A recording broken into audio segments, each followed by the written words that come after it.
Welcome back to the only show that breaks down, cracks up, skews, and reviews each week's DC Comics. I'm getting sick of Eclipso, Eric Shea. Jim Warner, I knew you. And this is a Weird Science DC Comics podcast, episode number 573. What's up with Flash? Is he an Eclipso magnet? It seems, but boy, Eclipso. Every time he shows up, he's got something else going on, though. Is he's what new I and different like every time. Yeah, he seems new and different. I guess that's a nice way of saying it. Hey, everybody, here we are. It is 573, you said? Is that what you said? We're getting close. We're getting close to the end. And here we are. And we have a bunch of books. We have a bunch of books tonight. I believe 7. Is that? Yeah, 7 is how much we have on the show here. But if that's not enough, right away, I'll tell you that you should be watching and listening to our Absolute Weird Science podcast that we end up doing every Friday night at 7:15 Eastern Standard Time on YouTube Live, when an Absolute book is out. And this week, Absolute Wonder Woman number 4 came out. And I will tell everybody, and I will thank Eric, that talking with Eric and laughing it up at one point when I was editing the deal, because we actually have like an edited version on the Patreon as well. I haven't laughed like that. And I was laughing at you so much. You were making me giggle, Eric. We were having some fun. That fork killer. It was when I forget what we were saying. We were saying something, and I actually was spitting out drink. I was having some fun, but you ended up making me my robotic like arm built in the fires of Alan Smithy. Oh, yeah, Alan Smithy. There was a bunch of things we were having fun with, but in the end, you made me like the book a little bit more. And lo and behold, some people commenting on that video when we were doing it live, and then afterwards, as it was on the YouTube channel. A lot of people are into that Absolute Wonder Woman, a lot more than I thought. I was starting to worry that people would end up kind of like veering off of that, but it's cool. And the whole play of it is and we've talked about it, and we'll talk about it later. I believe it is at the end of the podcast, where DC's having some problems. You know, there's a lot of people who want to crap on it. A lot of people don't want to get involved. So anything that can get people excited, I'm all for. I'm all in, Eric, is what I am. But we'll see if these books tonight are all in as much as I am. But another thing that I want to mention, yeah, we'll see. I don't know. They're in, but am I in with them? I don't trust, exactly. I don't trust your level of all in, so maybe it reflects on the DC Comics as well, if you're saying that. Well, it might.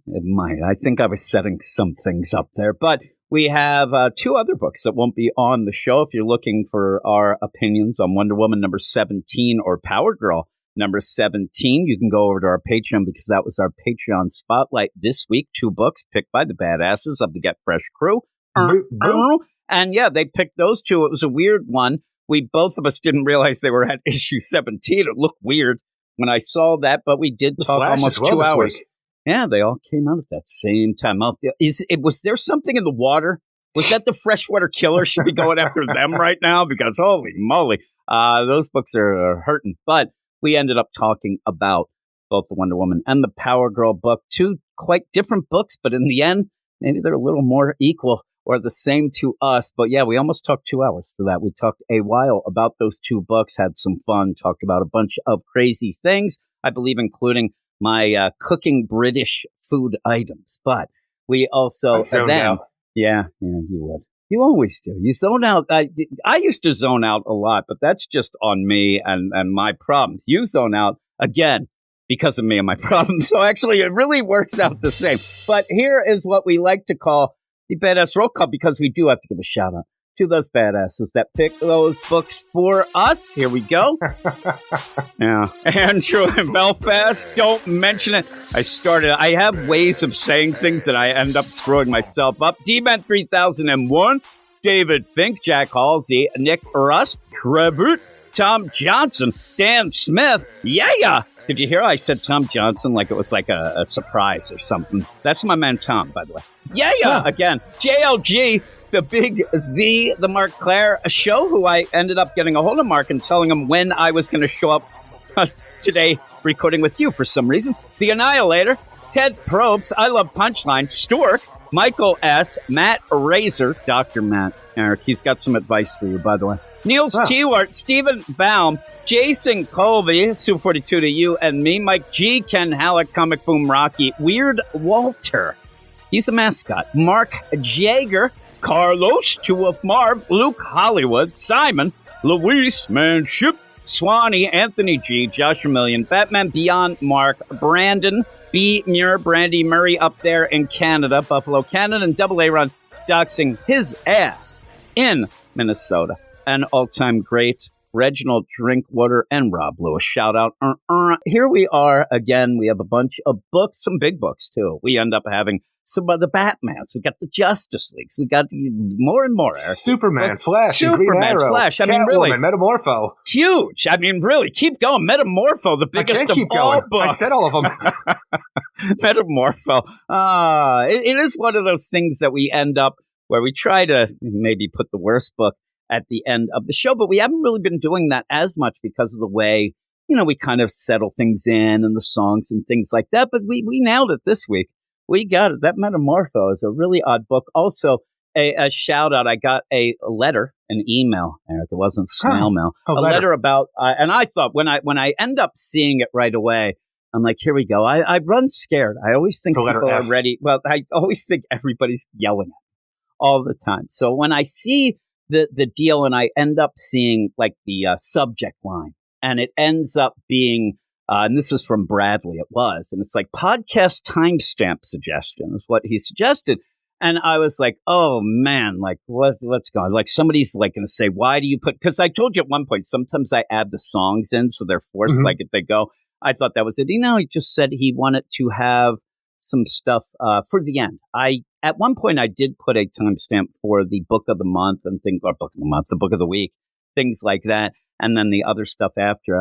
But I stopped doing it, Eric. That's too much work. But he suggested I do that, and I told him I would. It's easier when we do things the way we did it this week, when we end up having pretty much a stop and start again. I could do that. But I'll give Bradley a little shout out. He suggests it, so I'm going to do it. And then with that, away we go, Eric. We're going to start off with the big books, Justice League, all that, something that I didn't hear many people talking about this week, which is another thing that kind of gets me worried. We talked about this, I think, last night a bit, me and you, about the idea that, nobody's really talking about this Justice League, and I think it's beyond just people not liking Mark Waid. I think it's completely. I'm telling you, the idea back in the day, one of the books I would have as a kid with the limited money that I had was the Justice League. I could get my Green Lanterns after that, but the Justice League was the most important book.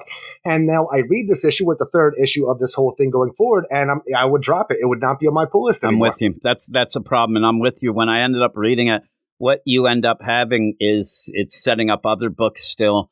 And also just kind of a mess. But we'll talk about it in length. Unlimited is too much. Well, yeah, that's the problem. I mean, it's like when you go to a buffet, Eric, and there's the big buffet. Then you go to the huge buffet. Well, that's pretty good. That's the shade of maple. I don't know what you're getting at. What's your point? But then I was making a joke about buffets, Eric. But yeah, it is one of those things. It needs to focus itself a little more. It's all over the place. But we'll certainly be getting to that right away because we're going to go off to the books right about now. The halls of hell where the demons creep, a legend stirs from the fiery deep. Fueled by fear, forged in pain, the city screams brought him back again. Lazarus reigns, a wicked storm, from ashes and dread, a monster reborn. With every heart that quakes and shakes, he rises up and the ground breaks.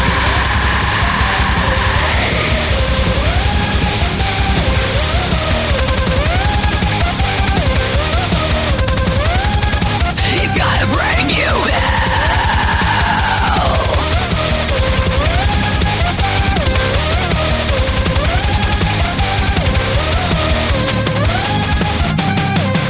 So run if you can, hide if you must. Nothing can stop him or his disgust. In the silence of night, hear the tolling bell. When Doomsday's coming, he's gonna bring you hell. Metropolis trembles at the thought of his name. A force of fury, fear fuels his flame. Death of hope, a ghost from the past. Now he's free and our time has passed. Bloodwind tried to seal his fate, but Doomsday's rage he'll create. Through the flames and the shadows deep, he's hungry for violence and it's you that he'll eat.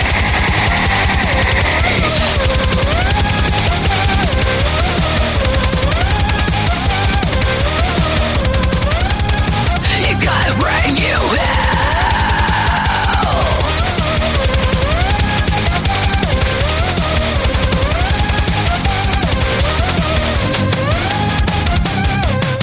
So block if you can, hype if you must.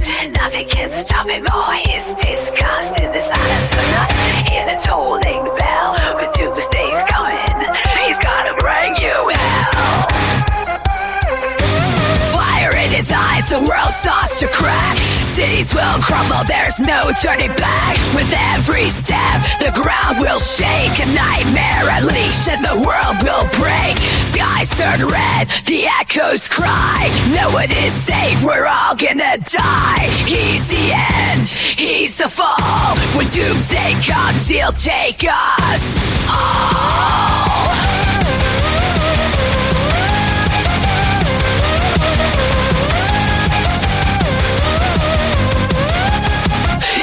Bring you hell. If you must, nothing can stop him or his disgust. In the silence of night, hear the tolling bell. Now the Doomsday's here. He's gonna bring you hell.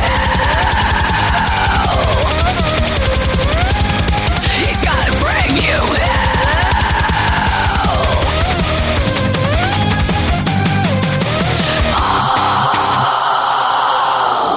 Oh. Holy moly. That always reminds me of You're Gonna Burn in Hell by Twisted Sister. You're gonna burn in hell. When it happens. And I did find out that a song that I ended up doing for my man Aaron for his book Doomface, Kneel Before Doomface, Dee Snider's son, Jesse, might actually do a version of it. Nice. Made me laugh. So with that, though, I think I might edit that song a bit. When that one point when she's whispering, I swear to God, I need like one of those like music box, like clinking, you know what I mean? That music that you have like that. When you have those, like, I can't even remember, those wind up kind of like. Ding, okay, dong, I get you now. Yeah. That'd be pretty cool. That would be pretty neat right there. I won't do it because I'm lazy, but it would be pretty fun to do that. But here we are. We have some big books. And while Eric told me the order, somehow during that song, it messed up my head of what we're going to start with. So he might give me a little bit of a hint. Detective Comics, Jim. Usually the thing is we start with maybe what the song is, but also I figured that we were going to do Justice League first because that's the big book, though we don't love it. But we'll start with Detective Comics because it's Batman. It's the Batmans. I did hear a bunch of people, or actually read people saying that they like Tom Taylor on Detective. I think it's pretty good. I mean, I think that people should give it a chance. A lot of people aren't giving Tom Taylor much of a chance because, him on Twitter and things that he ends up throwing in there. But I kind of like it. Indeed. But here we go. We'll start with that. And it is Detective Comics number 1093, written by Tom Taylor, Michael Yanine on art, colors, and cover, Wes Abbott on letters. I will say in that, I had ended up getting in a bit of a fight with old Yanine. Me and him got in a bit of a discussion, Eric, because I was doing a video and I ended up, I think it was something like a Spider-Man deal. And I needed an image in my mind for the thumbnail that was Spider-Man on a toilet, like kind of like, reading the newspapers. I forget what it was, but there's never going to be anywhere I could find it. So I did end up using AI for a thumbnail and he kind of got upset and said, hey, you can't do that, whatnot. And I said, well, if you want to do it for me, you could draw it up and do it. And then we got into a discussion about things. And as I explained myself, he still said, you're going to trigger some people. But the idea is that he kind of said, I kind of get where you're coming from, though. You just have to watch out. And I did say to him, usually like 98% of the time, I do use something from the issue. But at that point, I wanted that image. But then while that was happening, some other people got involved and started saying to him, well, it's funny coming from somebody who looks like they use some finishing and some AI. And that's a lot of times his art was very clean. It was like almost sterile at points. It's different now. And the thing is, when he ended up, he actually said during this, it was reminded me of this. I was reminded of it, that he said, I'm changing things up a bit because some people are saying that, and this might be what's happening because it does have a grittier look. It doesn't have that full out like glossy deal. And I remember like that Grayson book and things like that. It was really, really just like looked like action figures on a background. So I do like this art. That's pretty cool, huh? Yeah. Well, It just always, people would always have this murmuring of, I think even if it's like digital finishing and things like that, that was a term they were using. I don't know what that means, but the idea of a filter of things. And he said that he had heard people saying that and was going to stop or at least change up something that he had coming up. And it might have been this, because this does look a bit different, still looks great. But we have the story of Batman getting old, taking the, pretty much the steroids, the Sangrel. I'm waiting for his head to get really bulbous. It'd be pretty funny. But one of the big things that we've been wondering, and you have even made your theories and your predictions of who is this killer.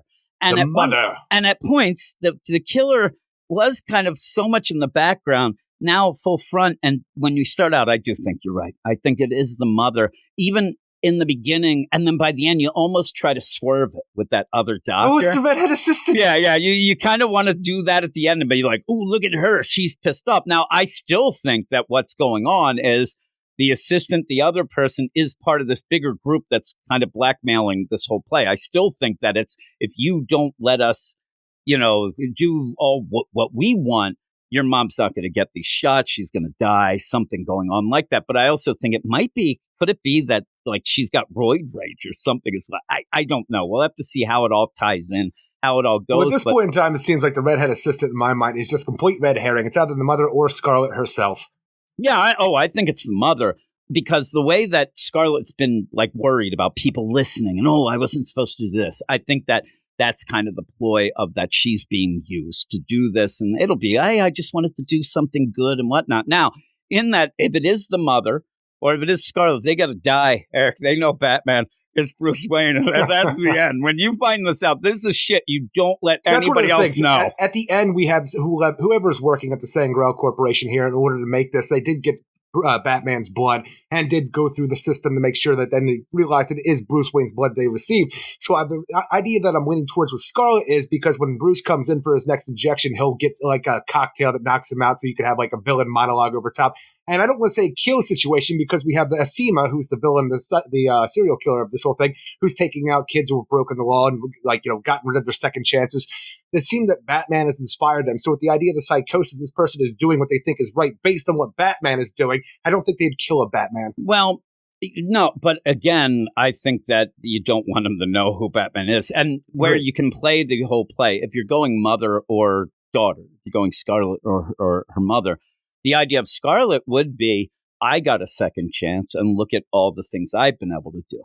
I was, not an orphan. She had her mother, but I ended up having a bad deal and, this second chance. So when people almost in this, it's like you got a second chance, you blew it, you're going down. But that could also be just the mother. And you said away. It just seems more about the idea of a second chance where Thomas Wayne was able to save Joe Chill's life, only for him to go against that and kill Thomas Wayne and Martha Wayne in the long run. Yeah. And again, it's such a weird play of how you could do the angle. But at the beginning, when you want to introduce the mother and young Scarlet as she ends up meeting Bruce for the first time, I mean, the mother is so like over the top. Right, she's grabbing them, and it gets rid of something that I had, because it really felt in my mind the way that we're setting things up previously was that Bruce Wayne with his mother would go to the halfway houses or the battered women's shelters, wherever they were taking care of Evelyn and her daughter Scarlet. It's like he was around her his entire life. It seems what we discover here is that he doesn't meet her until after his parents are dead. Yeah, and so all this going on, Alfred comes in. What are you doing, bitch? Like he gets really mad. It just seems weird at this point. It's almost like the Joker coming to young Bruce in the movie The Joker. How you have a situation going on, and then Evelyn's grabbing him. I'm so sorry for what he did, because Joe Chill is her ex-boyfriend, the mother of her the father of her daughter. But she's going a little apeshit to the point where Alfred has to intervene, and it's a weird situation because how do you then come to the idea? Because you have little Scarlet here, she's adorable. So I was like, hi, I'm Scarlet, Martha she's Scott. So adorable. And she's introduces her whole name there, but once you chase the Scotts away after the death of Martha and Thomas Wayne, I just don't know how Bruce and Scarlet reconnect and become lifelong friends.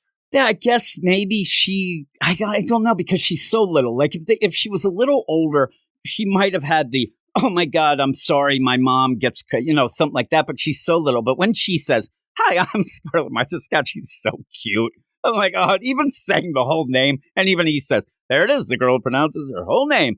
It's so nice, but Bruce at this point is, having problems. Anyway, he's a little sad, I would say. But Alfred, poor poor, the mother ends up Evelyn? there. And with that, though, she's just like so upset and really wants to, but even though she wasn't to blame or anything, but she really just wants to apologize. And Alfred comes, get the hell off our lawn. Yeah, but when you have that like arms out, I'm coming for you apology, it scares a lot of people, especially when you're doing it to a child. Even Scarlett's like, Mom, and like, I need to know how you need to know how sorry I'm really like, that's the play though of I could not let Bruce know how sorry I was, so I'm going to pick up and do things to make sure that the city's right. And in the meantime, if it is the mom, it plays more in her vein of almost her version of a Batman. If it is Scarlett would be weird because they end up becoming friends and then she gets a lot of opportunities. But the mother is like, Bruce Wayne, I'm never going to let this happen to anybody else.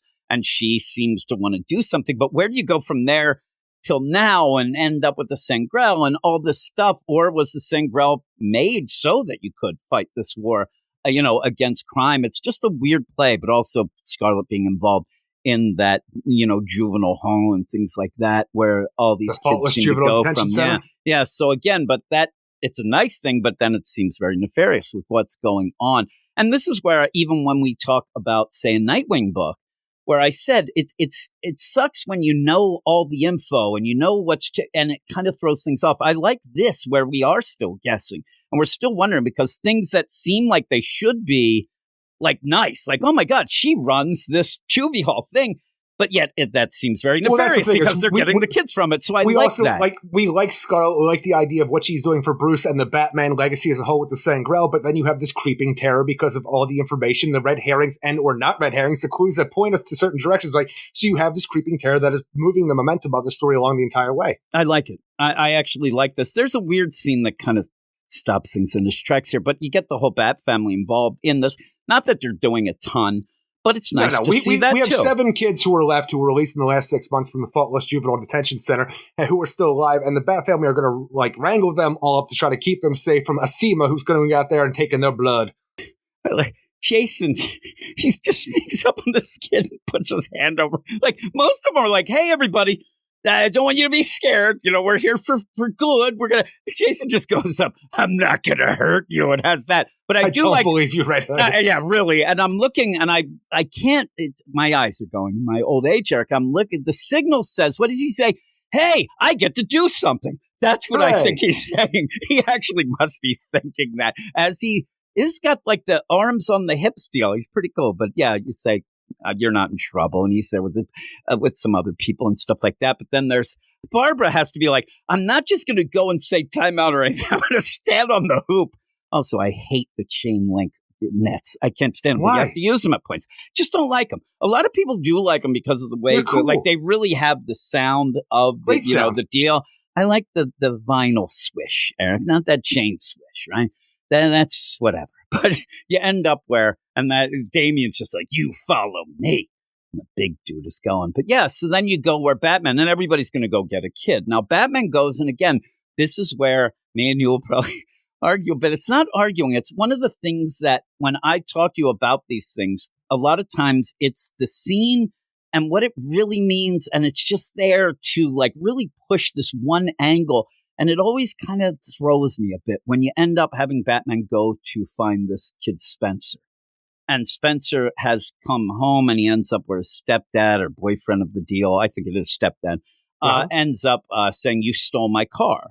And Batman ends up coming in. Get in here, you little shit. Yeah, and then because Batman shows up, he pulls out a shotgun, maybe out of his prison wallet. But the idea of that is, I mean, you are We're in a bad neighborhood in Gotham. You keep that next to your door. Yeah, well, that's like a lot of the points that I'm saying. The scene kind of plays out a little weird because it does seem like the kid did steal the car. You could play the idea, well, it's a stepdad, is that stealing? But it kind of is. And so when Batman shows up, you kind of just want to separate. In my mind, you just want to separate things. Then the kid says, well, the guy ends up beating my mom. But we don't know that. That's the thing about this is when you get scenes like this, the thing that gets me the most is, and Tom Taylor you can't trust children. Well, and what you get, though, is that you have to make the other person so over the top, like really piece of crap, so that it makes sense in the deal. And I think that Batman should just get there and say, listen, we'll start. He even says at one point, I'm not going to jump to conclusions. That kind of does. But you end up where this guy pulls a gun, and you don't do that to Batman. But when he says you're a small, small man, I don't know. That didn't seem like Batman. It didn't sound like Batman in my head. He just put his hands on the child, grabbing a hold of the scruff of his shirt right by his neck and pulling him forward, pulling a gun on them as well. This is a big man who supposedly hurts his wife and stuff like that. So you want to belittle him as much as you can. Well, this is what I'm saying. When he ends up there, and that's what I'm saying is the over-the-top nature of it. You can't just have him like, hey, I want this and whatever. It has to be so over the top. Then he has to pull a gun. And really in that, you see the guy doesn't want to shoot anybody. He actually, almost seems like he regrets everything that he did, the way that the art is drawn. And then it happens, and I'm just like, shoot a helio rocket launcher at him. At the end, I'm like, what are you going to mention to the kid not to steal cars? Because later he kind of does it again, even though he says he's returning it. It's still the deal. I'm like, kind of let him go. And he didn't learn. He ended up doing it again. So it ended up being kind of an odd scene to me. And just that you're a small, small man seemed like more of a Tom Taylor wants to have this scene for himself. And I didn't. I've never thought of Batman saying anything. Is it because that's what you hear all the time from people? That. No, it's because I don't think that's a Batman thing. He also still, again, doesn't know the full story. Yeah, the guy pulled a gun, but you said it's a bad neighborhood. And there's Batman there ready to beat the crap out of him. But then he breaks his gun. He takes it. You ever see that guy who ends up grabbing the guns real quick? He's like the quickest disarmer. I'm sure I have. It's pretty cool, that deal. But yeah, and then he locks him up and says, hey, and I guess he's going to be arrested for maybe hitting the kid a little earlier, putting a gun at Batman, because I don't know that there's much to arrest him for at this moment. Again, they're probably going to take him downtown and realize there's no real charges. They can look into it and see if he does beat his wife. But I'm telling you, there's not much here that plays out in the grand scheme like a logical scene. It's just there to have Batman stop this and show that he cares. That's all it is. I just think, especially after losing all these kids so far, he cares a lot at this point. Yeah, and in that, I thought that it went a little bit like, I didn't mind the idea where there's Batman thinking, look at you guys, it's a family. I didn't get a fucking family. Like, he's messed up in the head with that of like, I didn't even get a chance to even have the opportunity to this, and you're messing it up. And then all of a sudden he's like, now, while you're laying here, I'm going to play you cats in the cradle. And I think you're going to miss Spencer in the deal. But yeah, it's a weird play. It's a weird play for me. But it ends, yeah, really. And he was in juvie. He's like, then get in bed.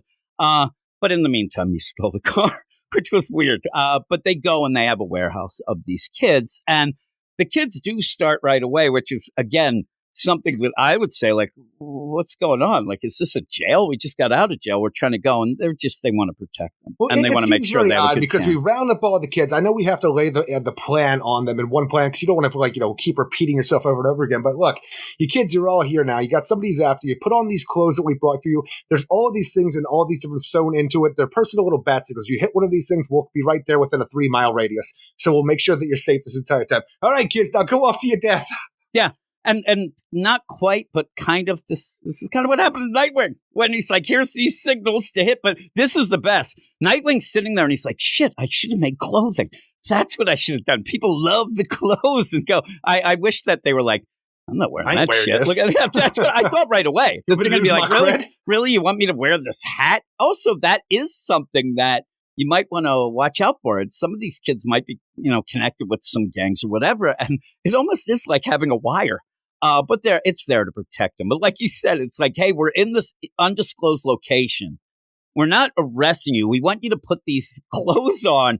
Now go off to your death. And it's kind of a weird play. But again, they're trying to do what they can. And you play the trope deal of everybody's whispering 2 feet away. Hey, do you think they know that they're being tracked right now? Like, I don't think so. I don't think, as they're putting on the clothes. But they even have where Rob and Damian has been talking. Funny that he gets a hold of Jason, but I think he told everybody. He's like, hey, isn't that place where your new girlfriend works? He's like, oh, yeah, they're gossiping on the chat line. I love the idea that they have the Robin chat line going that Batman had not been able to. That'd be fun. All of a sudden, they have them all there. Duke, everybody's on there. Knocking bat boots. All of a sudden, you have like, Batboy just connected. Hey there, fellas. What are you guys talking about? Like, Batman's on. Get off, everybody. We've been infiltrated. I'll be the best. Or it's you. But yeah, in that, though, it's okay. I a like weird take seeing to the all story of the is that Batman does go off. He's investigating this whole thing, but there is a weird influx in Gotham of mercenaries appearing in the city, and it turns out that there's been a price put on the head of the serial killer Asima, and the person who put the price on the head was the Penguin. But when he goes to the Iceberg Lounge, seems like bygones have been bygones with the whole thing where he faked his death and said failsafe after him, because Batman and the Penguin had themselves a nice little conversation. No fisticuffs, no nothing. Not even any arguing, really, because the idea is like, yeah, I put the hit out on this freaking kid because it's ruining my operation with these kids who work for me by killing them. But somebody above me, some secret power, has actually taken the hit off, and it bothers me that somebody's able to do that. And it should bother you, Batman. It bothers me myself. First off, I wish he's like, okay, Paul, like whatever, Paul Meredith, Paul, like as he walks away. But in the meantime, I kind of was not excited. But I kind of was like, ooh, this will be neat. I actually thought that Penguin would end up like, I just wanted it the whole full straight up. I don't want kids being killed. Like, I actually thought of it as the mob would do something like that. You know, you would go to them, hey, somebody's killing kids and stuff like, well, that's his kids. That'd be the funny part of it. But the idea of him saying, I don't like these kids having to say, you know, these kids seem to be good. Something where you see a little bit of humanity with the Penguin, or know that he has a certain line that he draws and has the idea of, hey, why would you do that? And he's like, these are kids. I don't go for that. It would have been kind of a neat little play. I kind of like it better that it's all business for him. Yeah, I don't know where he's saying they work. They just, I don't recall ever seeing like, runners. Oh, there's, you know, these 13, there's so many kids. He wouldn't care about 6 kids. Or however many they've 17. been. Yeah, that's nothing. It's a city. He would have tons more. I just wanted it a little more of, oh my God, look, Penguin's actually doing something good, but in the bad way. I actually thought it would be great. And again, where you have neighborhoods, then that brings up the idea of why some people would like the Penguin, just like the mob. When you're like, the mob, they're awful. Well, they protect our neighborhood. And when I had problems with my daughter, they ended up taking care of it and stuff like that. Yeah, well, they don't, you know, back in the day, I'm talking more of even with the drugs coming in and they'd stop it. A lot of people end up thinking that the best thing that ever happened is their neighborhood has a mob guy on that's protecting them. But I just wanted something like that where Batman, like how would Batman react to that? Like the idea, well, you're doing the right thing, but it's wrong. And Penguin says, so I wasn't ordering a hit. I wanted him here. I wanted to take care of this guy. I wanted him alive, whatever. So that's a weird play, though, above Penguin, the idea that it's been called off. The hit off. And the weird thing of that is that in my mind that like throws things off a little. That it feels like the idea could be the idea of this parent company that is in control of the Sang Grail. Yeah, well, that's where I think that it all goes, and where you get Scarlet, where she's just kind of a victim in this because of her mom or her Court of Owls. Yeah, it might be. And it even feels like, again, the idea she's not in control of that company. She's worried to talk. She says, I kind of wasn't supposed to even get you involved, Bruce, and things. That's Sovereign. He needs some life extender. He's putting all his freaking bills in this. It'd be funny if you had that. It was the Sovereign. It's Vandal Savage. He's working on some Adrian shit Toombs. And all these people going on. But then there's word that somebody else is one of the kids, and it is the Spencer who is being attacked. He's in the car. He says he's returning it. He's trying to return the car. He got a second chance right now. Batman gave it to him. He's going to return the car that he stole. It's weird, though. Like, kids are stupid. He stole it, put it somewhere, and then walked home or something. I just thought he went out for a joyride and drove home. You don't drive when home they got with that. him. Well, I'm saying, what, do you joyride and then park it downtown and take the bus home? It's very odd. To me, and even he said, I just borrowed it when he was talking about it with Batman and his stepdad. And even here he said he borrowed it. It's just weird. Like, almost like he took it to a chop shop and it'd be gone. It's just a weird play. Where did he park that thing? Maybe he forgot where it was. It was, hey, dude, where's my car? Like but yeah, you end up somewhere in Allentown and spent the next 2 hours trying to find my car after I got done my appointment. But again, your appointment, this would be like you driving to Allentown, then hitchhiking home, then having to get back to Allentown to get the car to bring it back. It's very, very odd. But again, you got lost. I don't think he got lost. I think he was just, I don't know. It was weird because you want to have him in the car again. I think that he just took it out again. He's like, I'm going for another joyride. Whee! But yeah, he ends up getting attacked. And the weirdest part about this is when he confronts Asima here. You know, we have this, again, I don't want to say woman because that denotes the idea that she's not as strong as Batman. You don't know anything about this character. She'd be able to kill kids as far as it goes, but you have the Batman here. And the fact that she's able to pull a secret needle out and puncture him and, like, dose him with a drug to knock him out. I'm like, Batman, might be a little too much. Were you looking at her like she was just a woman and let your guard down? Like, what were you doing, Batman? He must have been. It's like, he's all cocked up on that damn Sangrel. He thinks he should be the fastest he's been in 10 my years, God, yeah. at least. And this woman now, you could play that he's so jacked because he is big, and she's got the agility or whatever, but boy, he is taken by surprise, which you don't see that often. It seems like, I know he's checking forced. the kid to make sure the kid's okay, and she sneaks up on him, puts him in a headlock, and then injects him in the cheek, but still. But even then, like, he ends up, like, grabbing him, and then she headbutts him, and he gets knocked back, and like, he's getting kind of beat up a bit.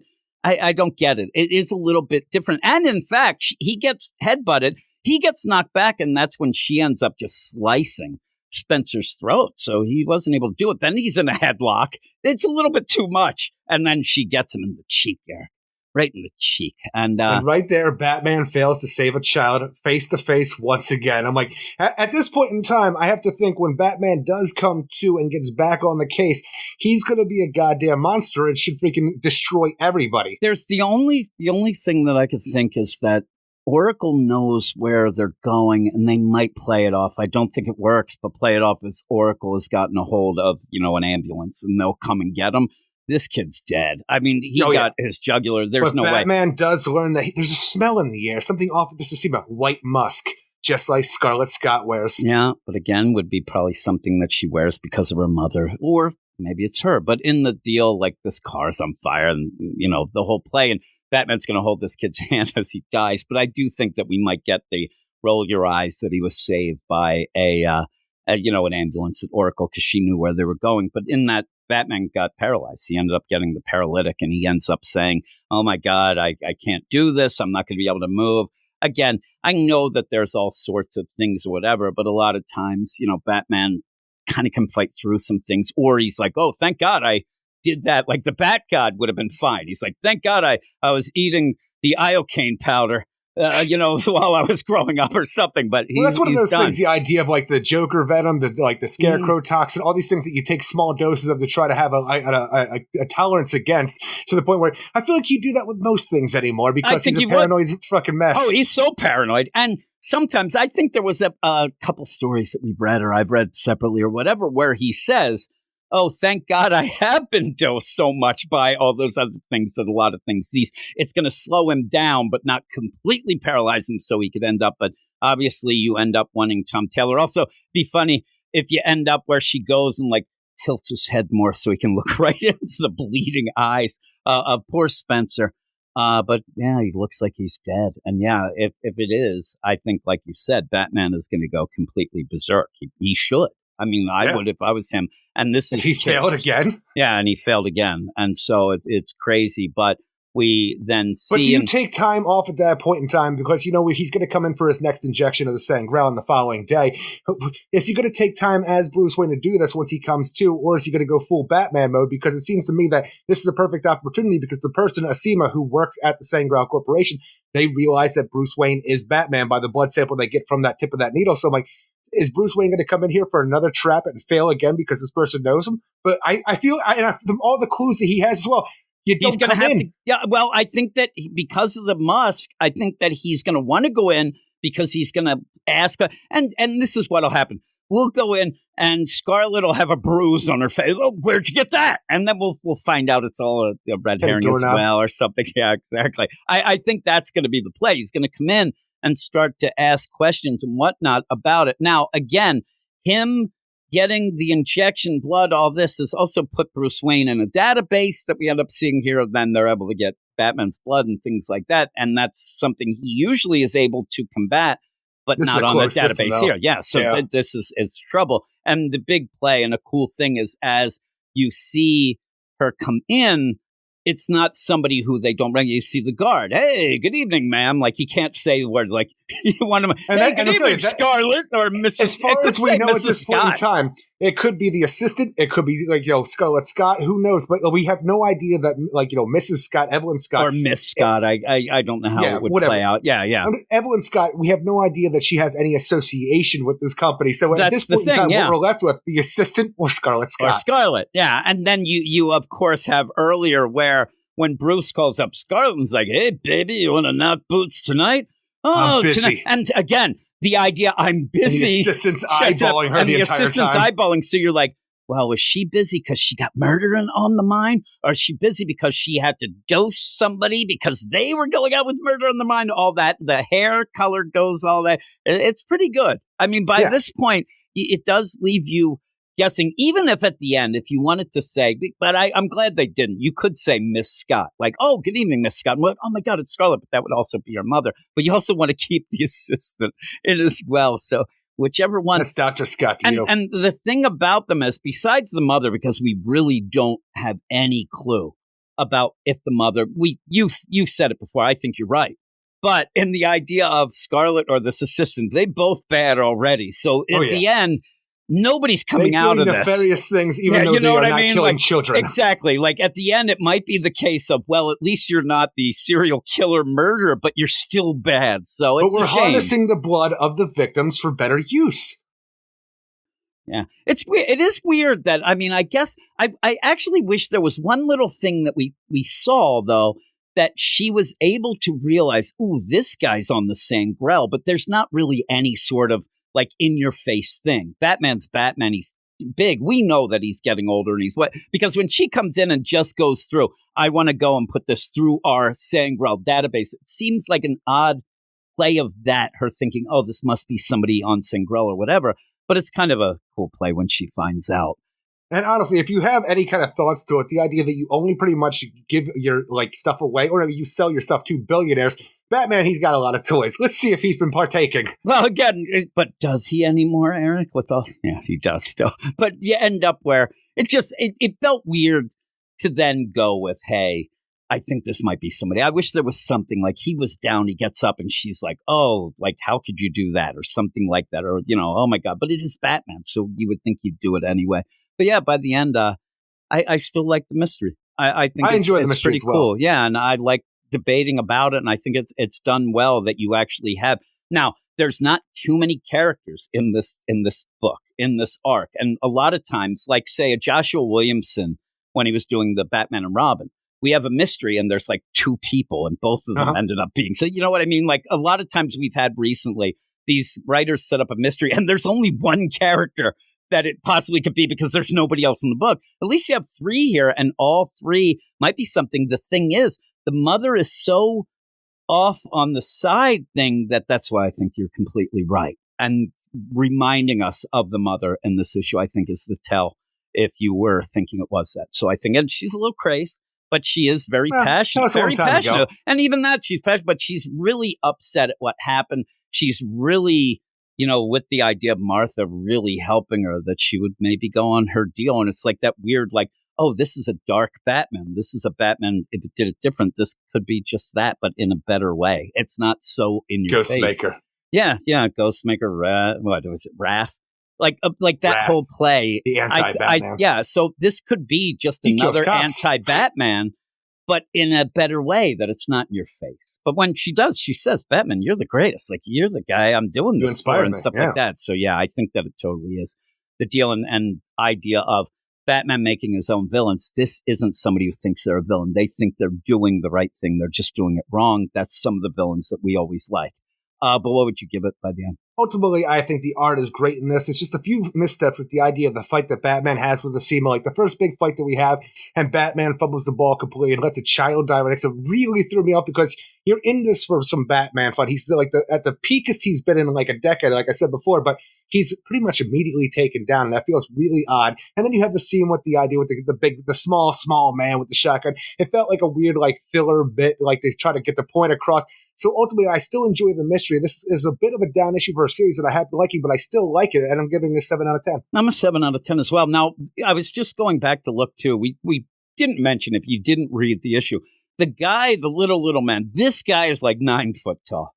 He is jacked, and I think he's like absolute Batman. He is. I actually made the joke of it this past week of the idea where is this where Batman got the idea somehow it leaks through to because he is that big.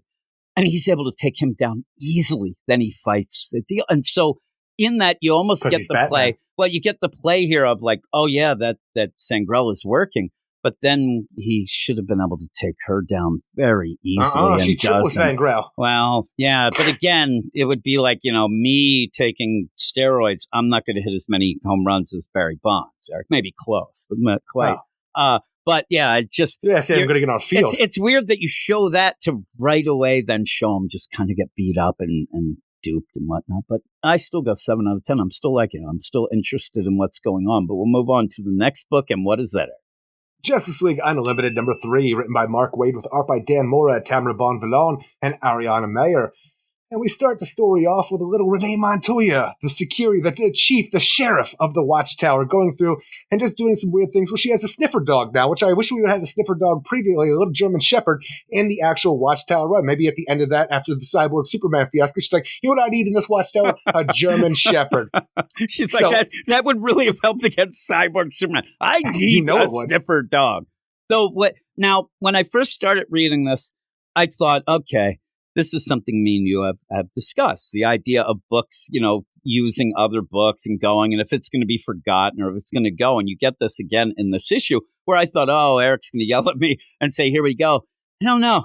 This is the Justice League book. It has to be bigger. Also, did you get the idea that Renee's an idiot? Like she has this whole play, and you think that it's the dupe of, I know what you're up to, and then it's completely wrong.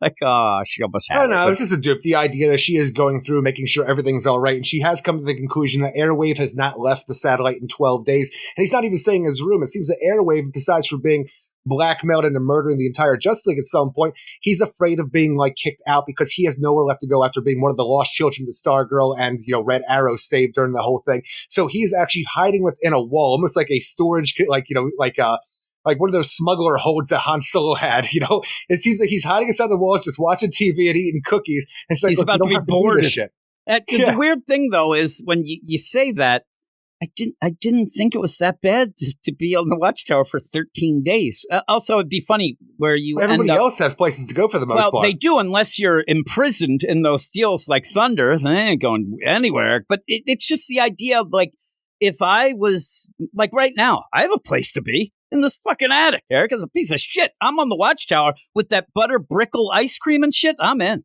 I was laughing in this too because you do end up having things throughout this week with, say, a Green Arrow and things like that with the chili and things that I wish that was the thing. Man loves chili. I wish that was the thing that continued in this book and in the bunch of the others is as things are going on, you get Caitlin walking by and hearing somebody say hot and get mad just in the background. I want that to continue so much.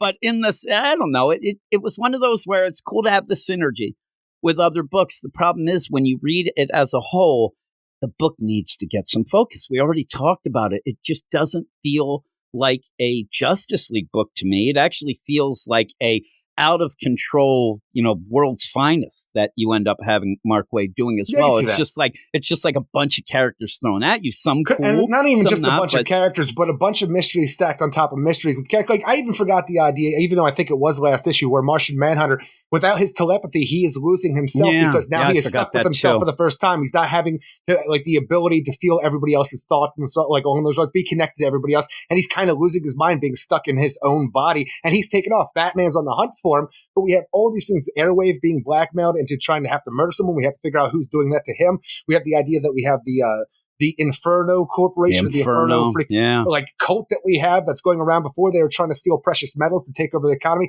Now they're going and destroying the Amazon, and it's this whole. We have the Atom Project involved as well. There's too much. It's just like the previous issue.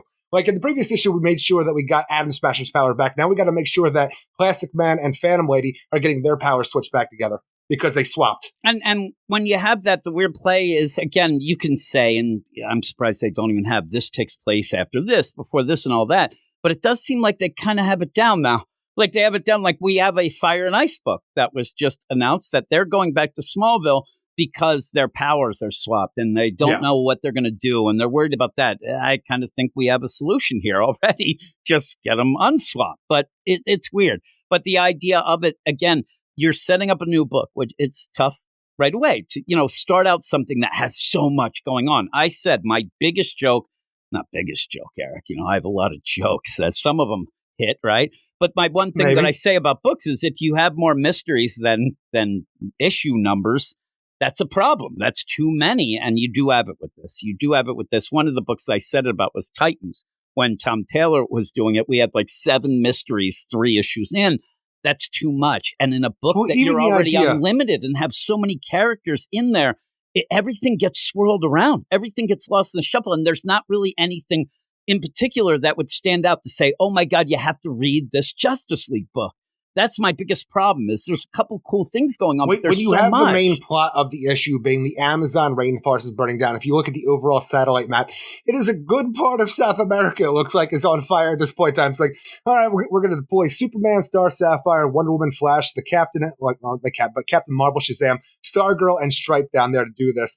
And then we find out that there's actually this magic pillar for like magic fire. Superman can't grab a hold of it and stop this pillar, so like he can't be a hold of it. It's like, okay, we got to get some magic. We're going to bring in Zatanna, Xanthi Zhao, and Dr. Occult into this whole thing. Got Xanthi, which was cool, right? That was cool kind to see Xanthi. She's there. I know that everybody's involved. Everybody's a member of the Justice League, but I feel like Xanthi nobody knows about and is not invited because nobody knows who the fuck Xanthi is. I kind of like, though, that you're never going to get her in another book. So she's here, and you got Dr. Occult. This guy's coming up big lately. But then up in the metal now we have gold, iron, and platinum. Yeah, I mean, and that's the thing. If Mercury ain't coming, I'm not in, Eric. I want Mercury. I swear that half of them, though, are going on just saving people to make sure they're out of the area. You see maybe a panel of it, but you have deployed all of these people, and nobody has anything to do on screen. Well, and that's the problem. I mean, you do have Dr. Occult with his peppermint, right? He's doing the peppermint. I always laugh when you see that. But when you have, that's the biggest problem. You nailed it. The idea where it is just, hey, everybody, metal men. Oh, what do they do? Well, they kind of do something. Hey, Xanthi, what does she do? Well, she stands around with her sword. Even the idea, for some reason, like, well, gold is able to melt and reform himself, but I'm like, this magical fire that we have here, I feel like it's going to destroy him. Yeah, it's a little different. He's done. Mercury's like, thank God that I am liquid at room temperature. When you do have it, and I think that, Mark Waid does a good enough job, but not a good, like, it's like almost like he's told he has to have all these characters and he's trying to make it work when it's him wanting all these characters and it's not working as well. Because even the idea to remind people of Martian Manhunter of like, oh man, magic fire. That's just like what happened to Martian Manhunter on Mars. Kind of, but not really. I wish he was here to give us his insight. I'm like, oh yeah, Martian Manhunter. I do this too. This is me reading. I'm like, what? And, oh, yeah. He's not around because of that. Like, oh, God. Again, like you said, it's just like it's thrown at you. And then it's playing the idea of bigger is better, but to the extreme. And you're losing things in it. You're not getting character moments or work because it's just somebody who comes in and has one panel to yell something or one panel to say, oh, my God, it's magic. It's this. And then you move on. I mean, Batman in this issue, you just say, I think that the world's greatest detective is tracking him down. And you see him on a rooftop running.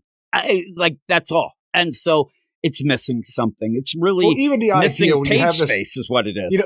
Before we had this Inferno going around trying to get this precious metal so they can take over what they believe to be the world economy in this stuff. It's the most precious metal, so it's going to be with that. Now we're burning the Amazon rainforest because it's the home of the majority of plant animal species in the world. And if we destroy this section of the world, it's going to lead to famine, hurricanes, all this terrible stuff. And it's like we have more things into in store for this world than just conquest. We just have a big shadowy figure who's actually wearing a goddamn cloak. And the best thing that we have going on for us at this point, when he opens up his portal to then leave where he's going, Dr. Occult follows. So our only hope in all of us is Dr. Occult, who apparently Mark Waid fucking loves.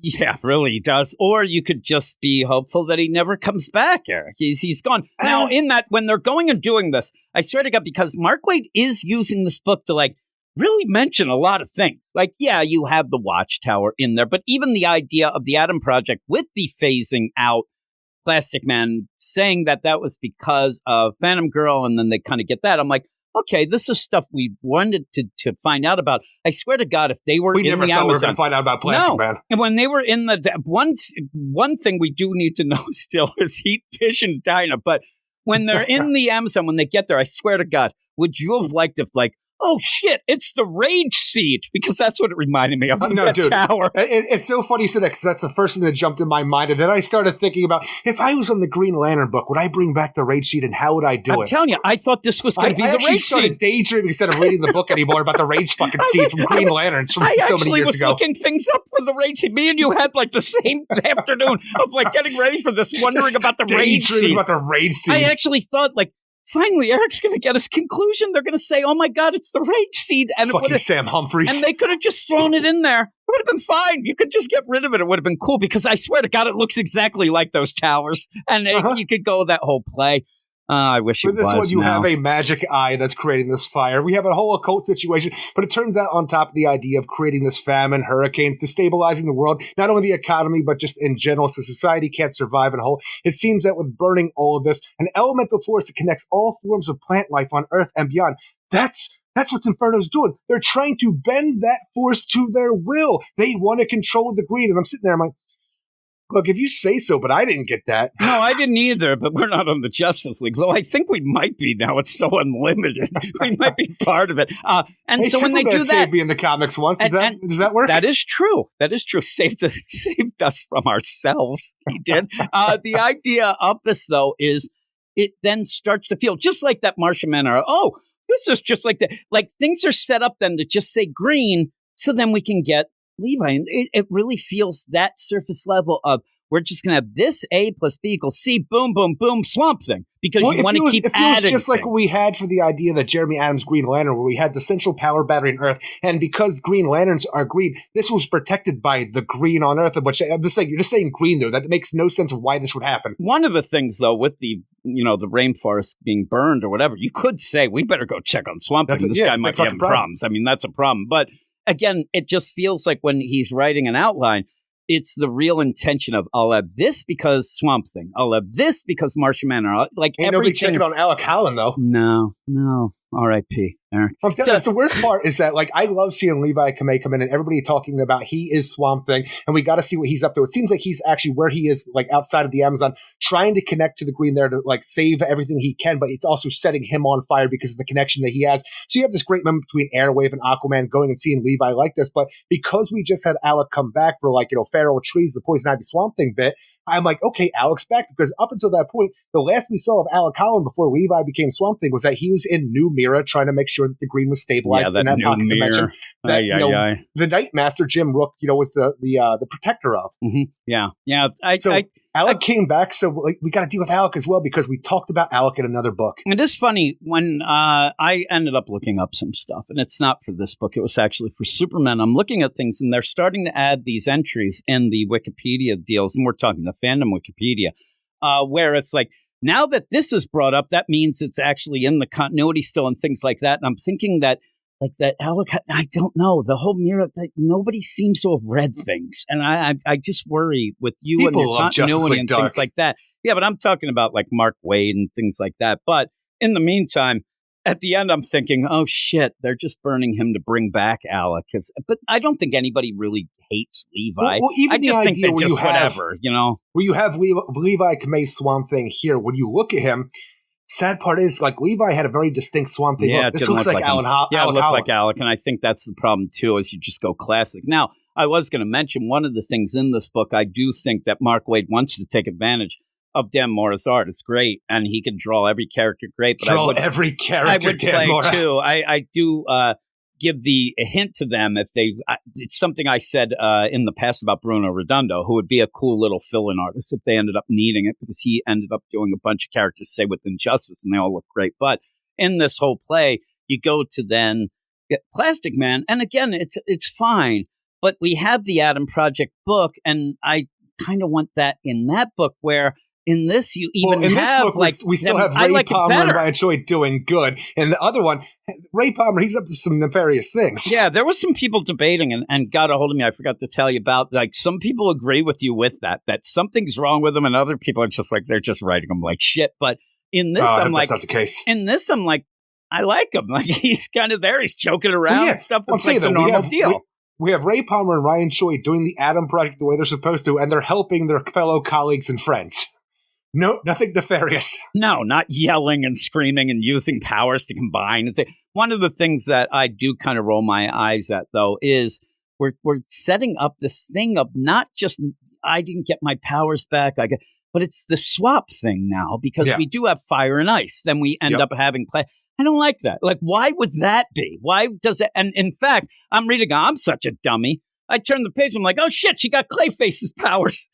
Phantom Girl, because it looked look, if you can't control Clayface's powers, it's kind of hard. I'm like, you're kind of a puddle. I swear to God, I'm like, she's a Clayface. But it didn't happen. It was the plastic. You think she's going to get invited to that Clayface reunion in Harley Quinn this week? In Harley Quinn this week, where they end up messing up with Man Higgins. But you end up where in this, I did like this moment. It's a really good Plastic Man moment who ends up, and something, this is the weirdest thing, too.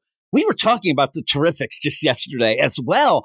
Thinking of, hey, what's this going? And we hadn't read this yet. I think it is at the end of the podcast. And you end up where... it's a Metamorpho. It's spelled out. He says, we were on the Terrifics. We got this deal, and I'm worried about her. And he actually, goes to talk to her and really seems upset. It is weird, though, some of it. He seems upset. Obviously, they were like teammates. They've been close together. But it almost seems like they are a couple that Phantom Girl doesn't realize that they're a couple. Like, I mean, this is all in Plas's mind. It might be.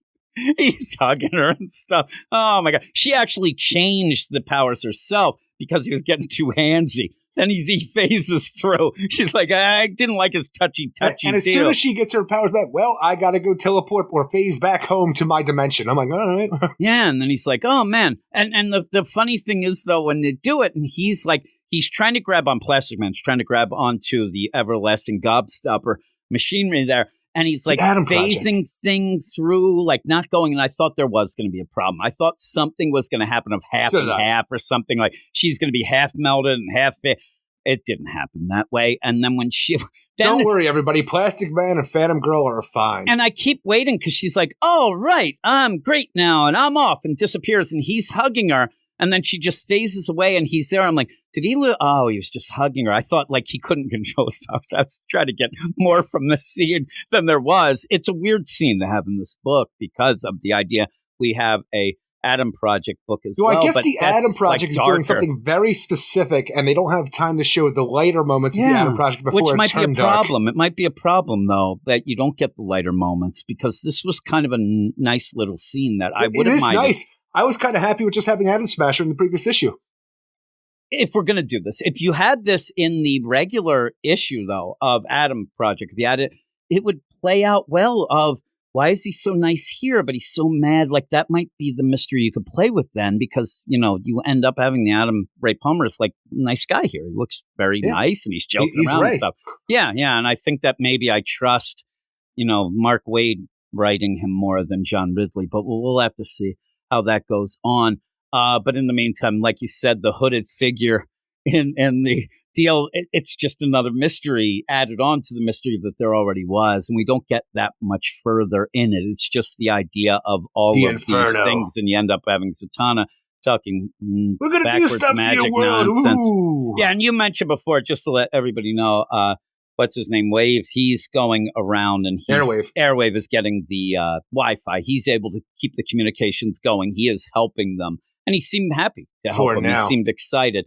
Again, though, I just, the weird play of, man, you've been in the Watchtower for 13 days. It just doesn't seem like that's a long enough time to spell out like we think something's wrong and it's because you have nowhere else to go, because he doesn't. But yeah, I'd be up there. I wouldn't come back. I'd be there forever. I'd never leave. I see. This is why your children don't text you. I see you walk into that cafeteria, they're giving me free food. The hell would I ever leave? I'd just be in there ordering shit. It's like you're on a cruise. You just go anywhere, anytime. Those robots are making you things. I just can't believe that you would be the first person to outlive their welcome with the Justice League. I would. I'd be there, and they're like, get this guy out of here. Oh, they'd be so sick of me. I'm hitting buzzers. You, the question's going to show up with her Phantom Zone gun and just put you in a cell. Yeah, she comes in. I'm like, you want to know the real question is, where's my steak, bitch? I just ordered it. Where's my steak tartare? Get to it. That's what I'd say. Steak tartare? I don't know. I wouldn't want steak tartare. Where's my sushi plate? Is what I'd yell. They got to have everything up there. Now, do you think that they cook the food, or is it like one of those machines that just like materializes it? Well, the thing is, in the background, when Green Arrow is cooking his chili and Dinah's watching over it does seem like there are people who actually are in charge of the kitchen behind them who are going through what they have left. And I think they should be giving Green Arrow the stink eye because I think they're fucking up their job. That's the thing. I actually thought before that was that they were just materializing food or something. But yeah, and that's me. I'm like, we got to get everybody out of here, especially that asshole. We're out of ingredients. Like, I've eaten them out of house and home. And the thing is, too, if we're just materializing a thing like with a replicator, we wouldn't be out of butter brickle then for Caitlin Snow. Well, that is true.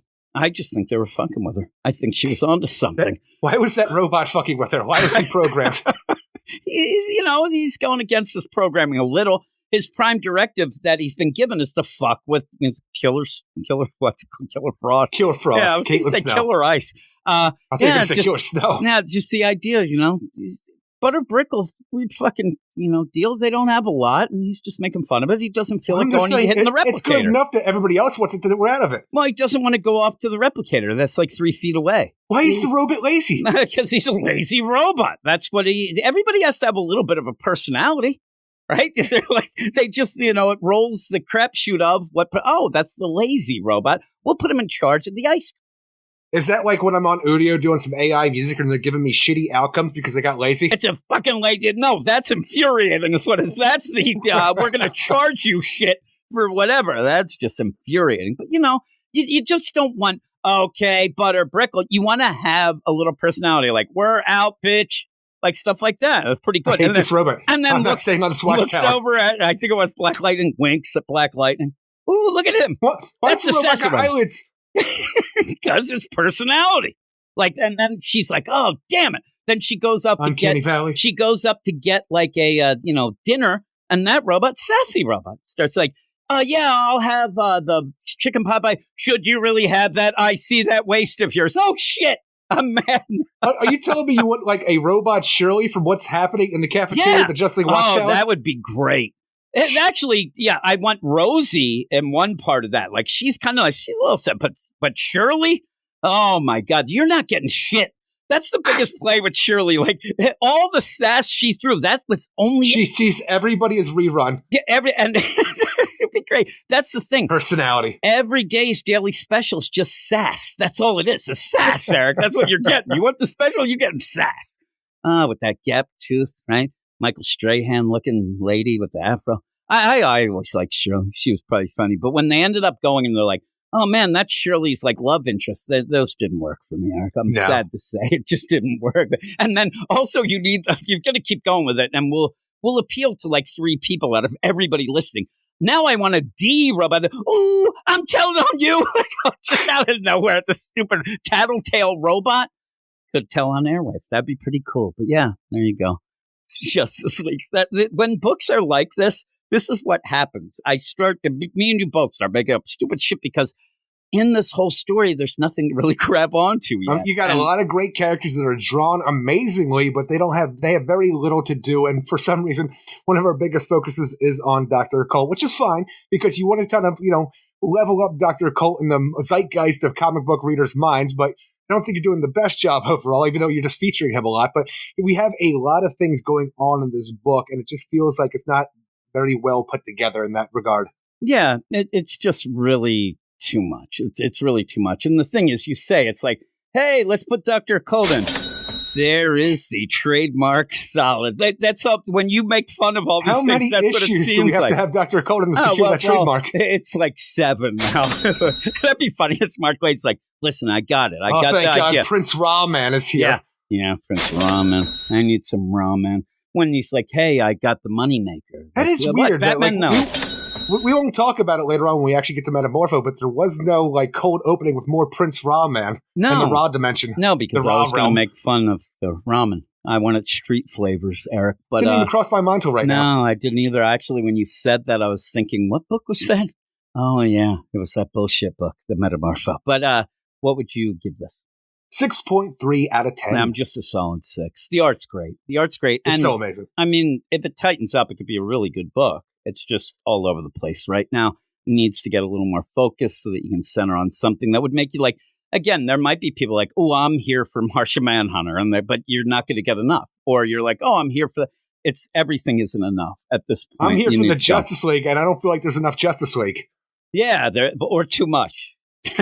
No, I swear there is not enough Justice League in this book. It's just random heroes showing up doing so. You say they're all the Justice League, but they're also the Walking not, Dead because they don't feel like the Justice League. You say that's one of the biggest problems is when people do, and you say all the time, you love when you change the team. Love it. But Unlimited, it does show you that you do need a team. You do need something established of these are the team. And yeah, you get guest stars coming in and whatnot, but there's no real solid team. And that is something that seemed like they were setting up with, say, Star Sapphire and some of the other things going on, which eventually they should. He should have a solid team that adds people when needed. But this seems like a bit of a mess. And like I said, it's fun to see Xanthi, but you're right, though. It's a little over the top. And what's up with Constantine? He's probably like, why isn't anybody calling me? I know why nobody's calling him. Well, that is true. Hepatitis. But we'll move on to the final book of this section. Eric, and what is that? Superman number 22, written by Joshua Williamson with art by Dan Mora, Alejandro Sanchez, and Ariana Mayer. We jump back into our Doomsday story where the Calatonians have come and they give Superman an ultimatum. Either you give us Doomsday or we'll freaking bring war to your city, your planet, and you can't save everybody. Is Doomsday's life worth a single loss of your home world? And my answer is no. No. I'm telling you, I said this before where they come in. They're part of the deal. We even see Radiant in the middle of the issue when he reveals himself. Reformed Radiant. So you see that, and the idea that Superman and if you don't know deal who with Radiant is, it was a big deal to deal with the people who first stopped Doomsday on the planet Calaton. We got revealed to us in the Superman Doomsday Hunter Prey story from so long ago, but it was an amazing story. And there's good reference point to it, too. Yeah, there's some great reference points, because I love that story, bringing the Radiant back, who has an energy-based thing. He's able to kill Doomsday. They're able to put him in the ceremonial garbs, which we find out they're ceremonial funeral garbs, like, during this whole thing. But the problem with this is the Calatonians, they defeated Doomsday, and they stuck his ass on an asteroid and sent his ass to Earth, where it became our problem. Like, hey, can we have him back now? I'm like, no, and I kind of give him back. There's a couple of things I wish were brought up. I wish that was brought up more. I wish that Superman said, listen, we did this whole, dance before, and it screwed me. Doesn't really say it. Again, you have the reference of that, but if people haven't read it, but also the idea of a couple other things involved. At one point, they did end up sending Doomsday to the Phantom Zone, and he was able to finagle it. He was able to go back and forth, but I wish that was mentioned. I wish that they said, because all I kept thinking of, just send this asshole to the Phantom Zone. You just remade it. It doesn't seem like Mon-El's really, on the deal. He's kind of falling asleep with that, but he's already, I wish there was things that were played out of, we can't do it because exactly. Yeah, and also because of the idea where you would need a little more space. I don't remember the finagling situation, but I feel like he just ripped his way out. He was able to teleport out. I was looking up a bunch of different things, and because of the New 52 and then Reboot, they have changed a bit of things that Doomsday was able to do. I swear when we started the New 52, Doomsday was already in the Phantom Zone. Yeah, he was in the Phantom Zone, but he figured out a way that he could teleport in and out and in and out, and he was kind of screwing around. Then you ended up getting him captured by Mr. Mxyzptlk, or not Mr. Mxyzptlk, Mr. Oz. Then he got out of there. Then you end up having him in the whole deal with Dark Crisis, where he was on that team. I don't know. I don't think that he actually got out of that pocket dimension prison that Mr. Oz let him in. I think that we did teleport him away for the Dark Crisis, but I feel that everybody who was under the thrall of Pariah's darkness at that point in time, who was the Dark Army, I feel like they were put back where they belonged, where they originally found. So in my mind, he ended up in hell, though. That's the weird play. No. This is not Doomsday as we know him. This is a thought form that was created by the Lazarus Reign.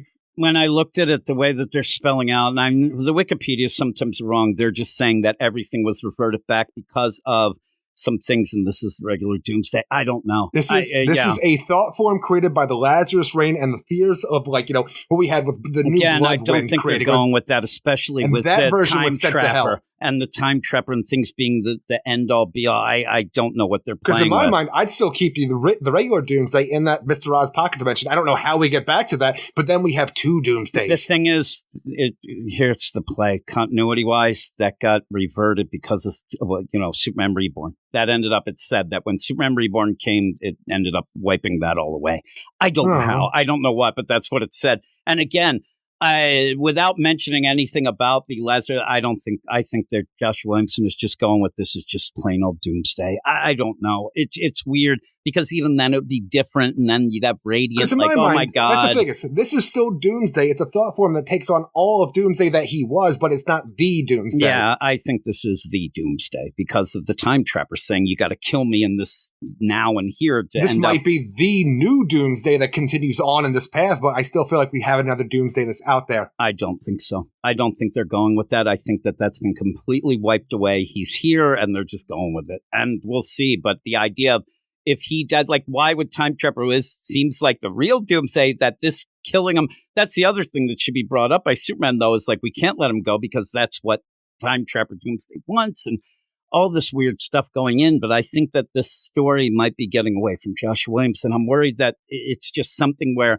when we have stories from Josh, he tends to get wonky by the end or the middle, and then things turn because I think things get a little wonky in this one. Again, though, the problem with Doomsday is there's like 80 different things that me and you just even were talking about that we can't say here or there what he's going with because there's been so many crazy I'm saying, though, things. also in my mind, though, with my scenario, it doesn't affect our story at all. Well, yeah. So when you have this going on, you have, Jimmy, and he really wants that picture of Superwoman. That's his big thing. But the big thing is the Caledonians coming and saying, hey, we'll take Doomsday off your hands. And Superman right away is just like, he's so like mad again. I think that this is something they might be able to talk out a bit before yelling and screaming and fighting. It just felt weird when they're going with Lois says, hey, that sounds good. Listen to your queen. But then they keep listening. And the idea in this issue where they say, yeah, we have something we want to do with them. There it is. Like that's not a there it is moment in my mind. That's not fully like,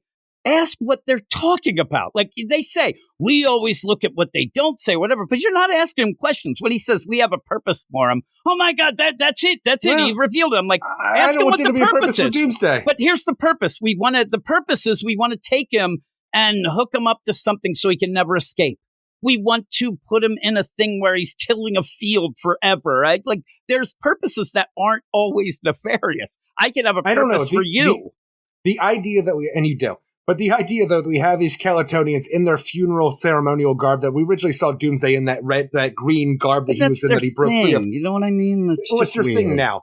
But the idea that we have this, they're also not detecting any heartbeats. So it seems like whatever's going on here, we might have to use Doomsday as a way to resurrect the Caledonian people because they all seem to be, like the ceremonial garb they have now, might be a suit to sustain them, to keep them alive. They're just fucking zombies underneath there. You want to know what he wants? He's going after a guy named the Ultimate that ended up being the Doomsday deal and had a purpose for him. They want to kill him. And the only way to kill him is Doomsday because he says, I will have my revenge. That monster destroyed my world. But then says, finally, the Ultimate will pay for its sins. And I think that's all it is.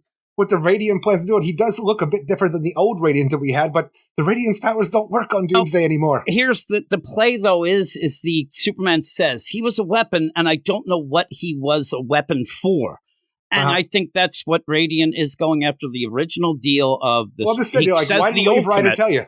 Well, this guy seems to yell the Ultimate. He doesn't say the Ultimate Doomsday. He just says the Ultimate. No, Ultimate is what they called him. Yeah, I'm saying I think it's going to be more. I think that they're going to say, and I think Joshua Williamson is changing things around to say the idea of the real deal. They call him that because there was somebody who ended up and he just wants revenge on the person who ended up with Superman bringing it up. He's a weapon man. We don't know why and who it was or whatever. I think that's all it is. He wants revenge on the person who ended up unleashing Doomsday originally. And it's going to be something new. It's going to be something new. It's going to end up being something that Joshua Williamson we've seen the creation of Doomsday. But I'm telling you, I think that this is him changing it. There's a lot of things. The continuity's all up in the air. I think that there's going to be the hidden history of whoever was involved and whatnot, and that's what he wants revenge for. The way that this plays out, and him saying there's a purpose, if the purpose was, I need him to bring back the cat, that's not nefarious. Bringing back their people would be fine. It's not nefarious, but if it's also the idea that you still can't contain Doomsday, and if he does break free, you have no way to do anything about it. Yeah, but that's where when you would talk, you'd say, well, we'll go with you and help. We'll do this. Let's get together and do this. And they don't. It just comes this bad, they've already given their ultimatum. Well, give them to me, or we declare war. Yeah. And again, though, you could say, okay, we'll go, Supergirl will go with you, make sure everything's contained, everything's good. But they're just like, half-cocked because he just said it, because it's forced in to just, okay, now we have to fight and reveal it's the Radiant. But I'm telling you, this is going to be Joshua Williamson like he does, at points, and what a lot of people do now. They're just going to give you a different history that we didn't know before, that this Radiant is saying, I'm going to go and take revenge on that. We'll see. But that's all I got from it, because I don't know what else he'd do. He's not going to say, oh, well, Doomsday destroyed all my people, so I'm going to use Doomsday to wreck the universe or whatever. There has to be something he's doing. He's real pissed off about it. By the end, you end up with a Doomsday Superman team up. It just felt weird. Which is very odd, because as Superman is fighting off the Calatonians, who, because they've declared war, there's just fleets and fleets of Calatonians going down and like storming the city at this point.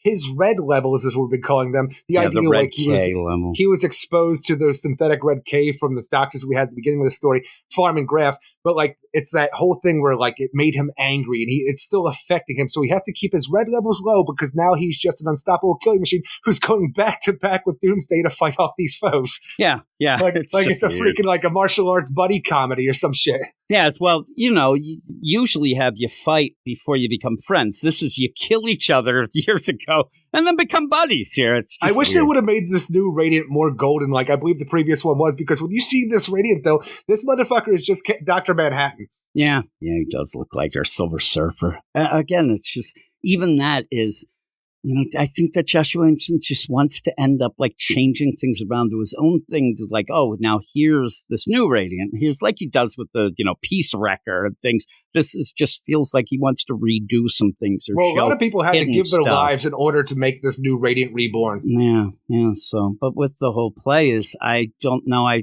liked the story before, and I thought it was kind of a cool play to have the Radiant deal, but, yeah, I don't know. We'll have to see. And then at the end, you end up having shit going down. You have the aftermath. They're all attacking, and it looks like Jimmy is going to die as he gets a picture of, Superwoman. The time Lois stops Lane. because of time travel. In the meantime, too, Lex ends up remembering. It's funny. He's like, I don't know what to do. But then he remembers, like, oh, man, I was hanging out with the Brainiac. I remember what to do. Like, it just is like, I just remember this one thing. Hey, do you have one of Lex's old labs? Oh, yeah, sure, Lexi. We can take care of that. Yeah. Did you? All I got was like, are they going to shrink him down into a bottle? Because that's what you see behind the deal. And that's kind of the Brainiac thing. I'm like, a little tiny Doomsday ain't going to hurt nobody, right? It's not a bad idea, but I still think that Doomsday would be able to break through those bottles. Yeah, well, that's why. I just wonder, what else do you do? I mean, I kept thinking Phantom Zone, and then when I was reading some stuff, he can finagle that, but they don't mention it. I was only thinking about the idea that he was remembering how he could get his mind back. Yeah, it just seems like he's like, I remember one thing. I don't know. We'll have to see, but we have that special coming up next week. With the special next week, yeah. So we'll have to see what that does. But it was just a weird, again, when you're dealing with something, and obviously us talking, Doomsday isn't so clear cut. You have a lot of wacky stuff that has happened and whatnot that nobody, not nobody, but a lot of people reading it won't know or care about. So you have to kind of, figure out what's going on here. So we'll have to see. We'll have to see if anything, but like Joshua Williamson, I swear to God, we're just going to get this big thing that he wants, and then boom, and we still won't have an idea.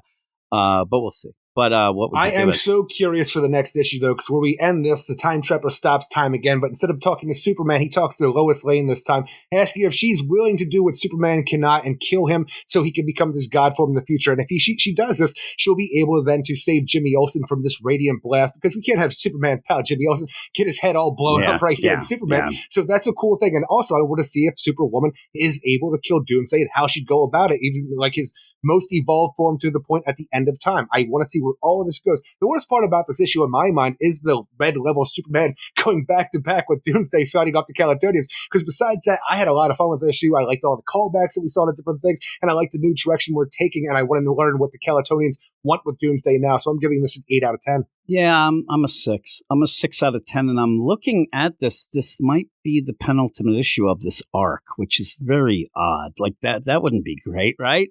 I think you have more story to tell than that, but it looks like I'm looking at the solicits coming up, and you end up finding out in this essential chapter of the many deaths of Doomsday is the next solicit, but then the one after that is just like Mercy's doing this, and what's up with Supercore. So I'm worried that we're just going to kind of wave our hand at things, but the solicits might be off or whatnot. I just wanted to see if it said anything that would get us the deal, because I'm looking at like Issue number 24 is big changes to the Supercorps mean the ascent of Mercy Graves as the new CEO. We're done with Doomsday stuff by that point. Yeah, but again, that's one more issue then. One more issue. We have one more issue of this story. That seems like you got a lot of other things going to explain some stuff, but we'll see. But it looks like Lex will get his memories back and cause some issues. But I'm a 6. So with all of that, I hope we can continue on with good guy Lex, because that's where we were before, like absent-minded Lex that we have now. Still good guy Lex, but the thing is, I wanted to explore this, but I also like the idea of, super genius, smartest man alive Lex Luthor being on the side of good still. I don't want to go back to a status quo where he's just, evil scientist Lex Luthor billionaire. So what you're saying is you're going to be upset, right? That's Probably. What you're saying, because I see issue number 25, and it's Lex in the power armor fighting Superman, and Mercy. And that's just a cover. In that solicit, Mercy's taking over LexCorp because Lex is back to being bad. So it seems like he's just back to being bad, and it'll be a shame for Mercy. She's going to be upset because she'd call him Alexi. She's going to love. Sexy Lexi. Yeah, it looks like, and when we get to that 25, it's an oversized, anniversary issue, so we can get some things. And actually, it says, I actually was going to say, it says Superman and Superwoman are still reeling from their epic battles against Doomsday. But we'll see how it ties up and ties in and whatnot next month. So we'll go off now. We have a couple books to get to in the next section, so we'll go to that right about now.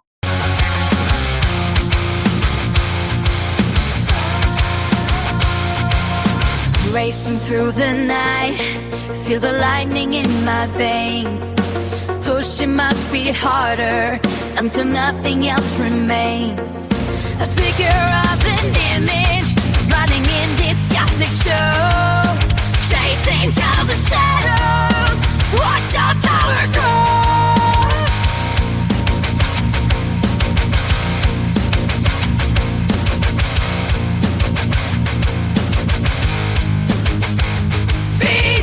Feel the top, feel the rush inside. The type of caution, it's a dangerous ride. It calls your name and echo in the night. A force of nature, both a thrill and a fright. Harness its lightning, but no it breaks your soul. In this cosmic dance, it's the price of control. Speed Force.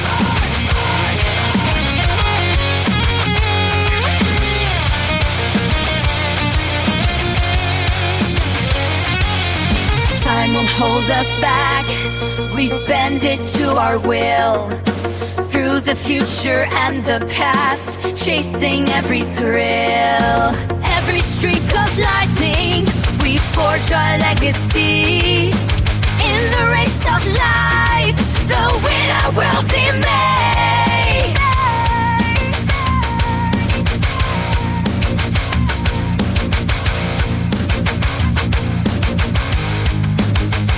Speed Force!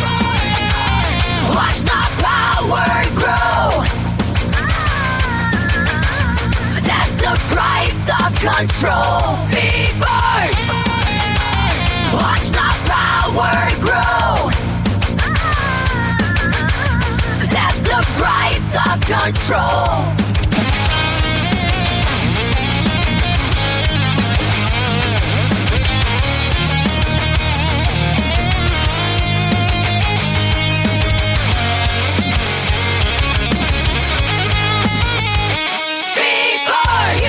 Feel the rush inside. But type of caution, it's a dangerous ride. It calls your name and echo in the night. A force of nature, both a thrill and a fright.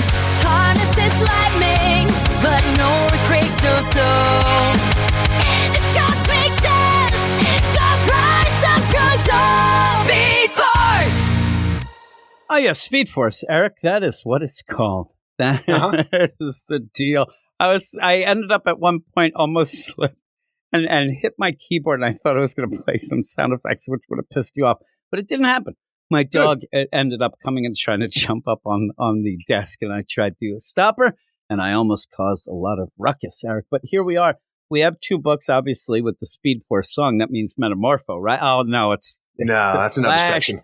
Yeah, but maybe as infuriating, because it's a weird book, and I do want to apologize. I may have to apologize till the end of time. Me and Eric both said that we thought this book had taken a turn, into fun times. The first Funland. issue of this arc was really good.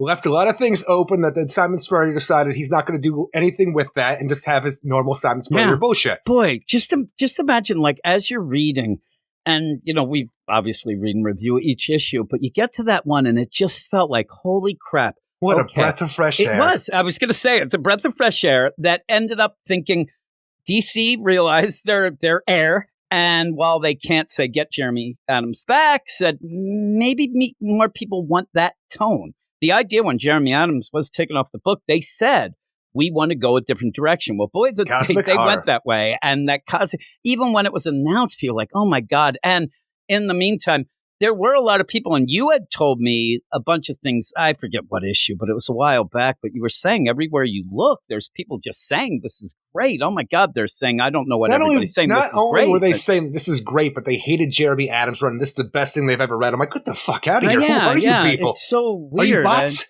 And with that, Jeremy Adams, first off, seems like a very nice guy, a family guy. Like, nothing you could see like, oh, I'm mad at this guy. But there's so many people, it seems, that are coming out of the woodwork to hate him. But it almost feels like the idea, because he's liked, they have to hate him, because I don't get it. But Mariko Tamaki fans don't like him because they thought he grabbed that Green Lantern book. While most people don't even remember Mariko Tamaki was announced on the Green Lantern book and just bailed. So he didn't change it. It wasn't him forcing anything. In fact, at that point, he thought he was not even going to be working with DC, so they shouldn't be mad at him or whatnot. But for this Flash deal, people were, like you said, they were coming out of the woodwork. Oh, my God, this is so much smarter. And that was the whole thing. And that's the big play.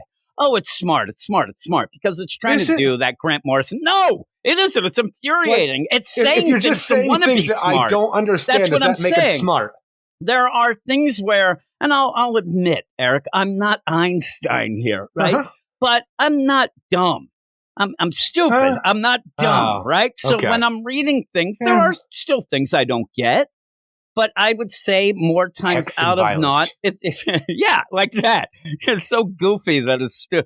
But me and Gray end up doing a Grant Morrison podcast, something that we had talked about before, is the idea where if you don't like Grant Morrison, they're saying you're stupid. Oh, you just don't get it. And there's things when I do that, I don't get as much. But Gray will tell you. You go ask him, Eric, right now. Gray will tell you, because he ends up putting this thing out there. And people doing stuff, they even say, oh, my God, I think, Jim, I've read this 5 times. Like, I'm not that dumb. I kind of can get things. I read this. I get nothing.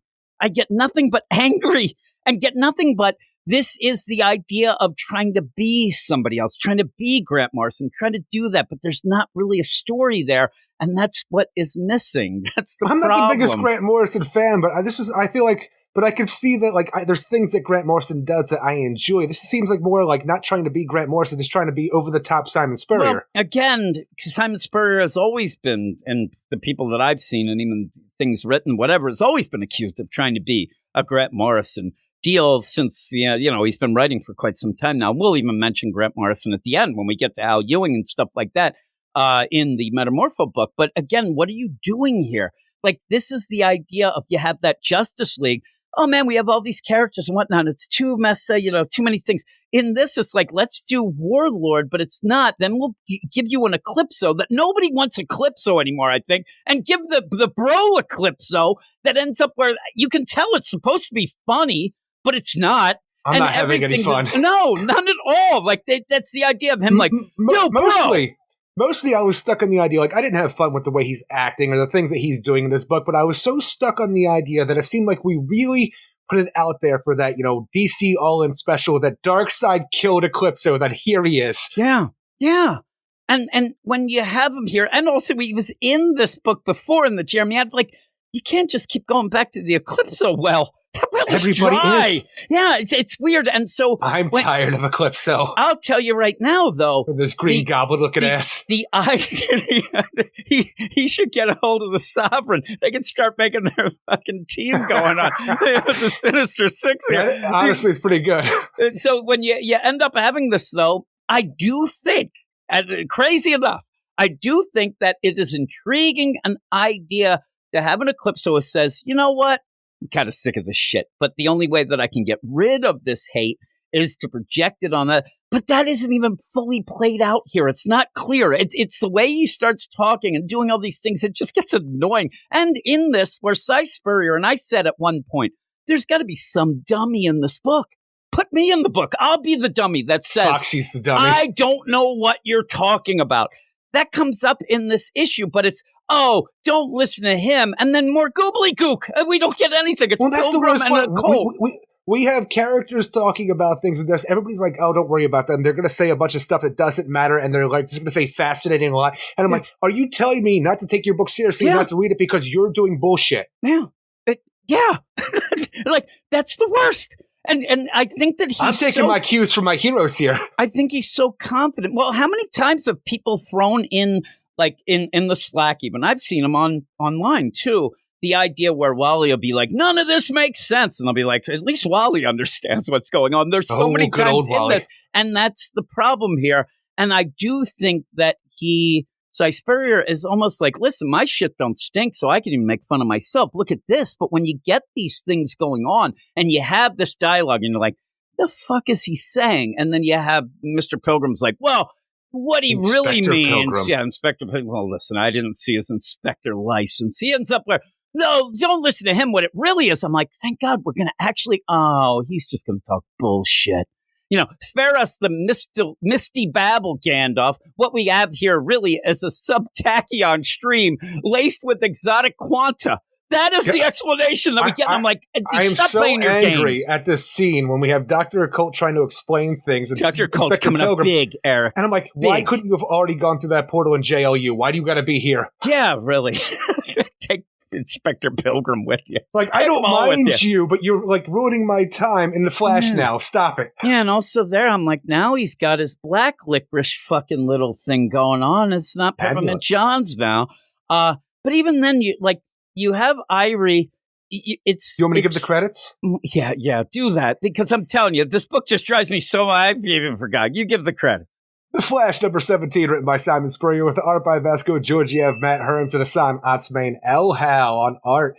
So we have this whole thing going through where we have these signs going around the world. They're all set up in this weird 7-pointed Atlantean star for these different locations where people are just getting overrun with rage, with anger. We saw Wally try to subdue people previously to this, but it was starting to affect him as well. But we have 6 of the 7 points. Where's the 7th point at? It's at a gigantic tower, maybe even a rage seed tower in the middle of the ocean, which is emanating all of this rage, where our heroes go out to try to figure out what's going on. While in Skataris, our heroes, like the West family, are being led by Warlord to his citadel so we can get to the bottom of what's going on, while Wally and Jay know that there's something wrong with him. He's got the darkness coming out of his eyes that only we can see with our connection to the source. Yeah, and he's like, but Daddy, you don't get it. I got to tell you, I get it. He's got the dark thing. God damn it, Jay. You think you're the only motherfucker who can see shit coming out of motherfucker's eyes? He's like, no, shut the fuck up. What do you think? You're fucking smart? There is a couple lines with Wally that ends up like he suddenly talks like he's 8. It seemed weird, but when you start in all this, I mean, not that Skataris is fun or any, but it can be. You can play some fun with it, Warlord and stuff. Well, again, you could have fun with it, but he doesn't. You end up where Irie, and I think that what Cy Spurrier, I think that they ended up coming to him and without much direction might have said, listen, you have to lighten it up. We got to get a lighter tone. Not for they don't want to upset him too much and say, that story you just did was bullshit. I think that they were trying to, go around the issue and saying, listen, lighten it up a bit, a little jokes, get the family involved. And that's what but he can't do it. I get the idea that Cy Spurrier is one of those guys that when people see him, he's like at a party, they're like, oh, God damn it, here comes Cy Spurrier. He's going to think he's funny. And he ends up like with these jokes that people are polite and laugh at. And then he thinks he's the funniest guy because he's there with Irie. And I think all of this is supposed to be funny. I think that her going like, hey, dude, who figured it out? It's not. He actually can make Irie annoying. And I love her. And even Jay annoying. It's just nothing plays out well here. You have Jay and Irie, who are the smartest people in the room, it seems like, at all times. So it's the only way he's been writing Jay, this whole thing where he pontificates on this weird thing that a child his age would never even think about, let alone say. Yeah, and even then, like, that's the line. I think it's one of the things where, well, he's like, oh, hey, is there Jay? Do you think your sister's okay? Like, he just seems like a little kid, but in the meantime, Warlord isn't Warlord, but then I want to know where Warlord is, all these things and what's going on in this deal because it's Eclipso. And that's where they come up with a plan that barely even like, hey, Jay, you skedaddle out of here.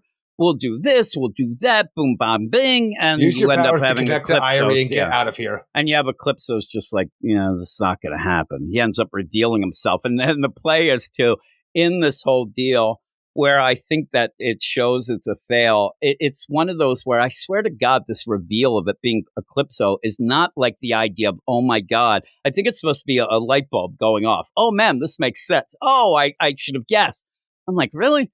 I just sat there. I'm like, yeah, and then making a joke. No, this is where I'm saying the jokes. Not like, really. Why would you Eclipso. have that? Hi, I'm Eclipso. Yeah, just imagine this. Like the idea where you have Eclipso and you want to have him quote Star Wars as a joke, and then just like, hey, bro, this is me, Eclipso, hanging. Ay. It's like the worst. It's so bad. But I think this is where it is him trying to go with like, okay, I'll make it more lighthearted. It's bad. It's bad in a different way, but the same way altogether because the shit just doesn't make sense. You're just going to yell stuff out. And really every character just yells stuff. And then they just jargon and things. And then you end up getting... we have all this going on in Skitaris where we have ancient Atlantean technology, which... We have matter transporters. We have reality adapters. You want to convert solar plasma into magic battery? Zap, zap. Want to seed an etheric atmosphere on the moon? Zap. We have all these things this Atlantean machine that can do in Warlord Citadel that Eclipso has taken over. And it seems that Eclipso, he's tired of being the down guy that he's been this entire time. All darkness, all mopey, all this, sorrow lantern about it. So he's decided he's going to take all of his negative emotions, put it in this machine, and it's going to make things happy then. But it seems like it might have these... I don't know, these smokestacks out in the real world that's causing all the freaking anger and the rage he feels to go out there and emanate. And it's not really giving the full story. I got the idea, which would be kind of cool. Not cool, but the idea, hey, I can't really get the anger. Just it's something. It's an entity. I just can't say, hey, why don't I just cheer up, bro? Like he's there in the mirror in the morning. It's like, what do I got to be upset about today? But he has to get rid of it. So he is pushing it out into the world, and everybody else getting it is getting raged up, taking over his anger. But it's not really played out well the way that he says it and whatnot. But boy, he's annoying. And then everybody else. Well, not only is he annoying because you have Eclipso. Like, okay, well, we're doing Eclipso shit again, but what does this Eclipso have for us? Well, I'm feeling happier, and I don't have my Warlord's life anymore because I fell in love with this lizard frog woman, but I also don't really like her, even though I love her. So I told her we can stay together as long as she bests all the best villains, like the warriors in Skitaris, because he wants her to die because he doesn't want to deal with this, but she keeps besting them. But now, Jay and Irie bested her previously, and now he needs Wally to go and defeat her. And I'm like, why are we dealing with the love interest, the pseudo love interest of Eclipso and the guys of the freaking Warlord here? And then when he reveals himself, hey, you guessed it, it's me, bro, I'm your father. Not really, I'm Eclipso, but I'm going to go back to looking like Warlord because that was what the story's about. And when he goes, I just sat there, I'm like, we're actually reading a story that is Eclipso doing what me and you both have admitted to doing a lot of times with girlfriends and things like that. You end up just kind of off to war. You don't want them to. You want them to break up with you. You don't want to break up because he could just say, "I'm done with you, baby," but he won't do that because he doesn't want to. So he sets up this impossible thing. It's just the same as like, and let them get all upset and break up with us and whatnot. It's just weird. Like that's what we're dealing with. We're dealing with Eclipso in the guise of Warlord trying to get rid of a girlfriend. That's it. It's also very weird that Wally, because Eclipso is here, tells Jay to teleport out of here. He does, but because Eclipso runs this whole area that's Skitaris and they're blocked off, Eclipso was able to send Jay to another spot, not to where the Watchtower where he wanted to go connected to Irie, but then because we have Baby Wade and Linda there, he needs to push her in the one part of the machine that's a teleporter, which thankfully immediately teleports to the Justice League. He didn't put any buttons in anything. He didn't do any calculations because we're in a magical fucking realm in the Hollow Earth.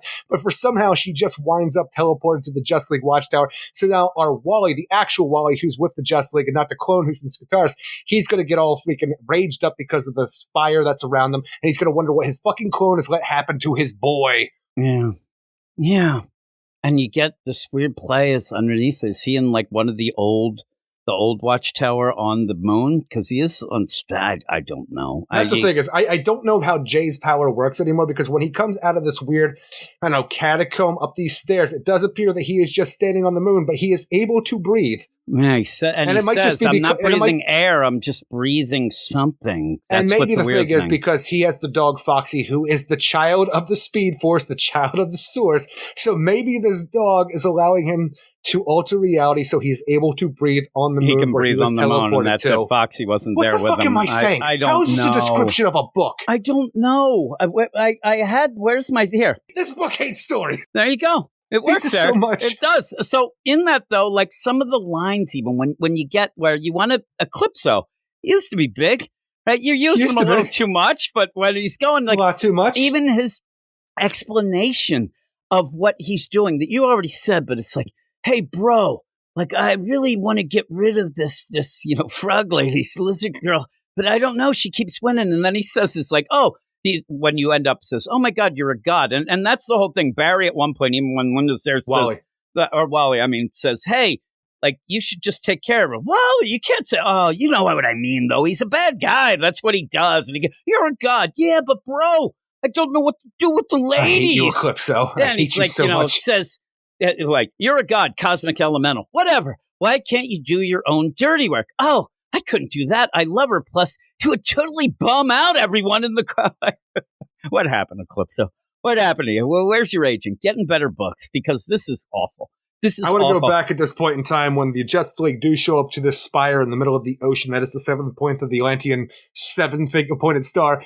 And they find Dr. Occult there. Dr. Occult, I'm grateful, friends, of the symbol of the seven has been agitated. If I hadn't scried your mission, I would never have found the cause. I've long suspected the ancients had relativistic adapters. I believe this is an exchange membrane converting physics into faith and fable, which boring. And then Inspector Pilgrim shows up. Spare us the Mr. Babble, Gandalf. What we're got here is a subtachyon stream laced with exotic quanta. It's playing hell with causality. The future's real scrambled around here, but don't worry, I got this.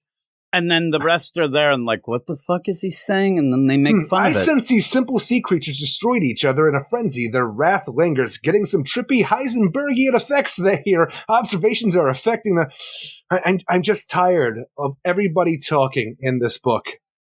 And even when we dumb it down, I'm tired of them fucking talking. And even then when you have, Nightwing's like, what the fuck is they talking about? Hey, they're just doing this. And then they'll just stand around saying fascinating. The problem is in this, if you ended up having a book, say this was, I don't know, you just name any book, Justice League or Batman or whatever, and a character just a character shows up and talks like this. And then the joke is, what is he saying?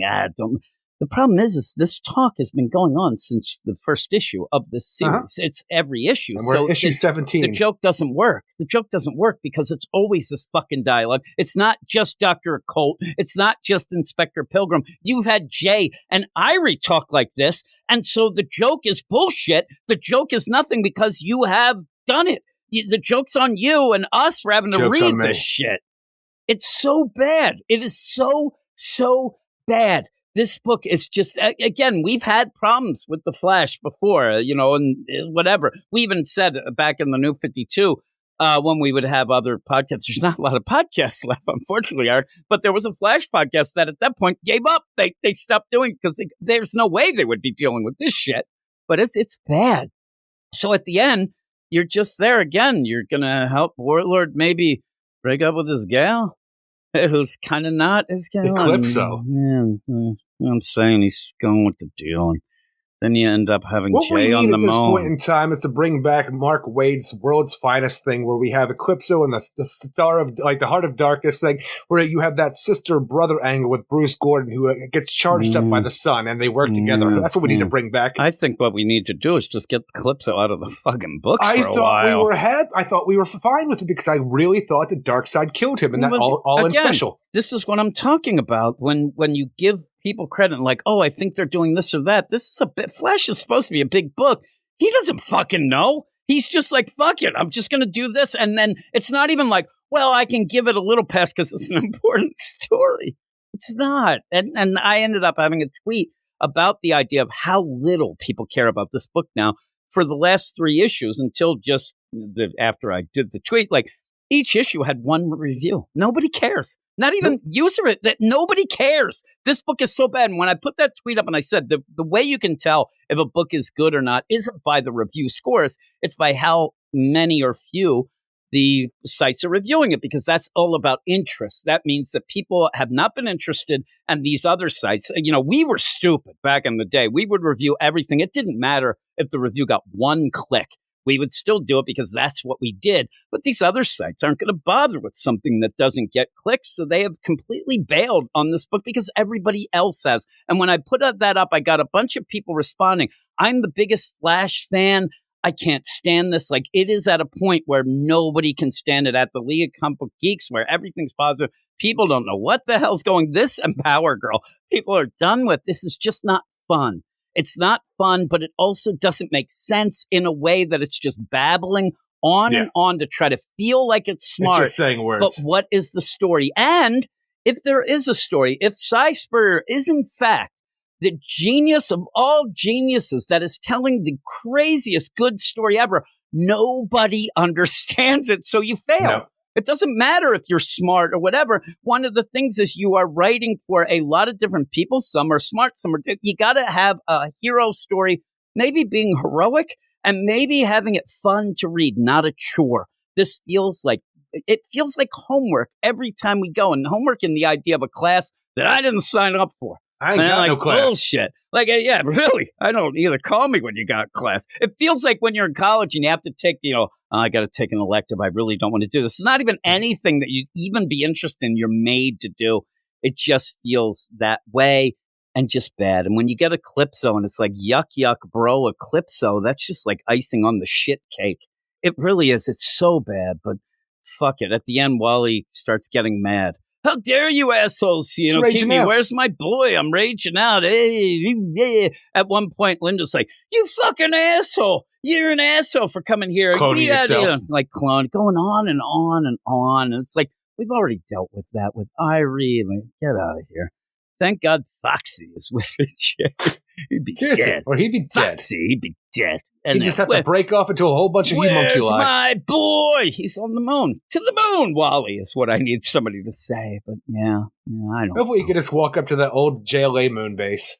Just hang out there for a while. I'm telling you, he comes upstairs. I thought maybe he's there. Maybe that's where he comes out of, because he kind of comes out of deal, but it looks like he's coming out of a portal kind of thing. But I think that might be it. Like, he was going to go to the Watchtower, but it got a little wonky. Eric. He sent him the old one, the lunar base. Even though, like you said, nothing was pressed.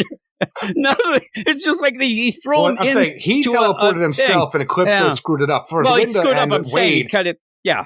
But still, he screwed it up. Like, I think he just went wood and it's wherever it might go. I don't know, because it just seemed weird, but it's bad. What would you give it?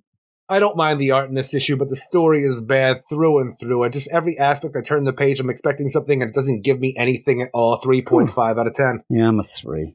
Maybe a 2.5. And I did. It's weird because, again, I think the art, to me, like the art's like a 3 out of 5, but the story's a -2. But I'll give it a 3. I'll be nice to the art. It kind of looks cool. But we'll get to the next book. What is that, Eric? Green Arrow number 20, written by Chris Connon with art by Montos, Adriana Lucas, and Hassan Otsmane El Hal.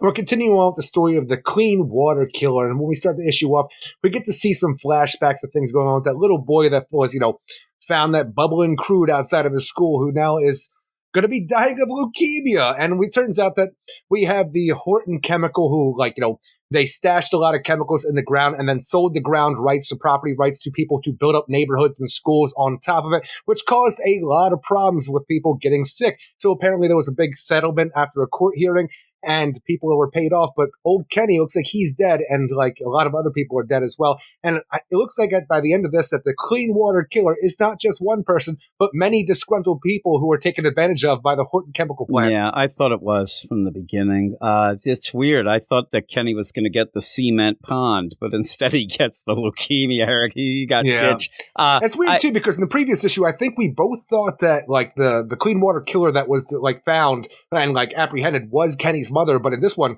completely not at all. Yeah, it's a weird play. Like, there's a weird disconnect there. Also, The pacing, I think, is a little off. And the idea, okay, we get the, when you're playing the thing with Kenny, I think, again, it was a couple pages. It could have been done quicker. The idea of like, what are you saying, Doc? Dumb it down for me. Like, he keeps going like, well, he has epilepsy. Epilepsy? What the hell does that mean, Doc? What's going on? Well, it is that when these things go off and with the benzene and you're going, there's ways to tell it a little bit quicker. It's okay. But when you get to what we thought was the serial killer here, the freshwater killer, and she is in like an interrogation deal. They're trying to figure out some things. She starts having some issues and then just goes into convulsions and dies. I mean, right there, she's just boom, she's dead. Just dead. Yep. And she's yelling, help me, help me. And they run in and, you have Green Arrow then. And in this book, Green Arrow, like he's kind of been this time it's personal. He's kind of been a dick the whole time in my mind. But I'm going with the idea where he was busting in boardrooms and like, what the fuck are you doing? Business? Well, it's my business to beat the shit out of you. And this, he starts going on, and I get the idea. And it's going to be not so much what normally is it seems like it's trying to get the social justice deal that is always Green Arrow, but in a weird way, because he starts saying stuff and it starts getting where I'm like, oh, here we go again with one of these books of the grand picture of like, she didn't deserve this. Well, she is a serial killer. She seems to have killed people. Well, that doesn't matter. It kind of does. And in fact, I wanted this detective to say, this bitch was coming at me with a fucking axe or whatever the last time. She was going to behead me. And luckily we stopped her. In the meantime, you want to get on the case and figure out the whole play was what Green Arrow's doing. But it's like so black and white in my mind for him. And look, it is black and white, and it's because of the situation that's going on. He is upset that these people were taking advantage of the Horton chemical. They signed a settlement, which you can say, oh, the Horton has nothing to do with it now, but they can only cover their medical bills for a certain point for what they had. If the continued lingering effects makes it so nobody is going to live a prosperous life at all. But on top of that, the idea is that it's more personal to him because all of this is going down because at the time he was the head of Horton Chemical, going back to the 4-issue miniseries in 1983 where Abigail Horton left him the company for a while. The first time that Oliver Queen got his money back. Yeah. Now, in that, I don't mind, and I think that's a cool angle to go with the idea, and even says, hey, when he talks to Dinah, listen, I should have done more. I wasn't really paying attention. I was trying to find the killer of Abigail. And so that makes sense. That's okay. Yeah. But in this, the idea... It is weird to talk about that series, though, like that, because, for how far we've come with Oliver Queen ever since, like, the New 52, which we keep seeing that is in continuity somehow, but all the redesigns of his, how he got to the island, because that did it as well. The reason he left on the boat is because he had just broken up with, Abigail's daughter, Cynthia, and he needed to get away for a while, and that led to that where he was then on the island. But so, we're really tying that down to the idea that, okay, the continuity now, because what this comic tells us is he was dating Cynthia Horton, things didn't work out, he went on a boat ride. A 3-hour tour. Exactly. He went on a 3-hour tour. But when he goes in, she's dead. You end up where, oh my God, she's dead. And Green Arrow says she didn't deserve this. Stop there. Stop there. She's a killer. I mean, as far as we know, she has killed some people. The idea of playing the idea of other people, whatnot, but she was going to kill the detective as well. That's the idea. We don't know that she wasn't going to knock her out. Well, it still doesn't matter. That's still assaulting a police. She's still not doing anything good. This is the problem, is the idea of, oh, it might be the Horton deal. That should be something that Green Arrow's like, oh shit, I got to go figure this out and go do it. Not she didn't deserve to die in a cage. She's a killer. She didn't deserve that. But she's a killer. If I because of what Horton Chemical did to her. So I find out I have cancer because there's water, something in the Quakertown water. So I go down and bomb the downtown, borough. I'm not good. It doesn't matter what the fuck going I'm after doing. The people that killed her and her family. It still doesn't matter. That and is a community. That's against the law. That is a serial killer. That is something that I don't care what you're saying about she deserves. Yeah. You know what? You could go and I think it's point black out, and white for you. I think this is more gray. No, I'm telling you, I've talked to a bunch of people. The idea of any there's serial killers that have reasons why they're doing things. That doesn't mean that they're allowed to go kill people. You can't just say it wasn't provided for them, so they had to get their own justice. That doesn't matter. They're still, when they die, they're serial killers. They're not, oh, I feel bad. They're not really that bad because they ended up, got cancer because of this. No, you don't do that. There's other ways to go about and whatnot. It's ridiculous. What ways do these people have? Actually, that's the problem, though. it doesn't allow you to kill. I guess that you're saying then if somebody is wrong, you just kill people. That's what you do. I'm saying if somebody's wrong, you just got to stick with it because there's nothing you can do. Well, I'm saying right now in the whole roundabout as a personal deal, pretty sure that Tanya's mom was kind of, might have been allegedly murdered by her stepdad who just stopped feeding her. I can't go kill him. I can't say you're wronged not also our personally family. Invested. Well, again, Tanya can't do it either. That's her mom. Yeah. She doesn't do it right. Of this. Well, yeah, like you say, right, so they don't figure it out. You can't just go kill people. The idea that she says she is a serial killer, Arrow, I don't like this any more than you do. It breaks my heart. But the thing is, Oliver should just be like, I got to figure out this thing, and I got to make sure that I solve this thing that he's involved with. Yes. On a side deal. Can't just start yelling at people of like, her body isn't cold. No, you're pretty sure that she's killed people. Whether they were good or bad, it's still people. People that, doesn't matter. Killed her, essentially. Okay, it doesn't matter. If somebody tries to kill you, kill them right back. I will tell you right now, say she didn't die, there's going to be a trial. Is she going to be found not guilty? Depends on the jury. No, she's going to be put in jail. You really think that somebody who's murdered somebody, maybe multiple people, that they're going to say, oh, well, I get it. No, that's because that's not the same thing. That's not the same thing, is that? The way that you're saying this is totally fucking ridiculous.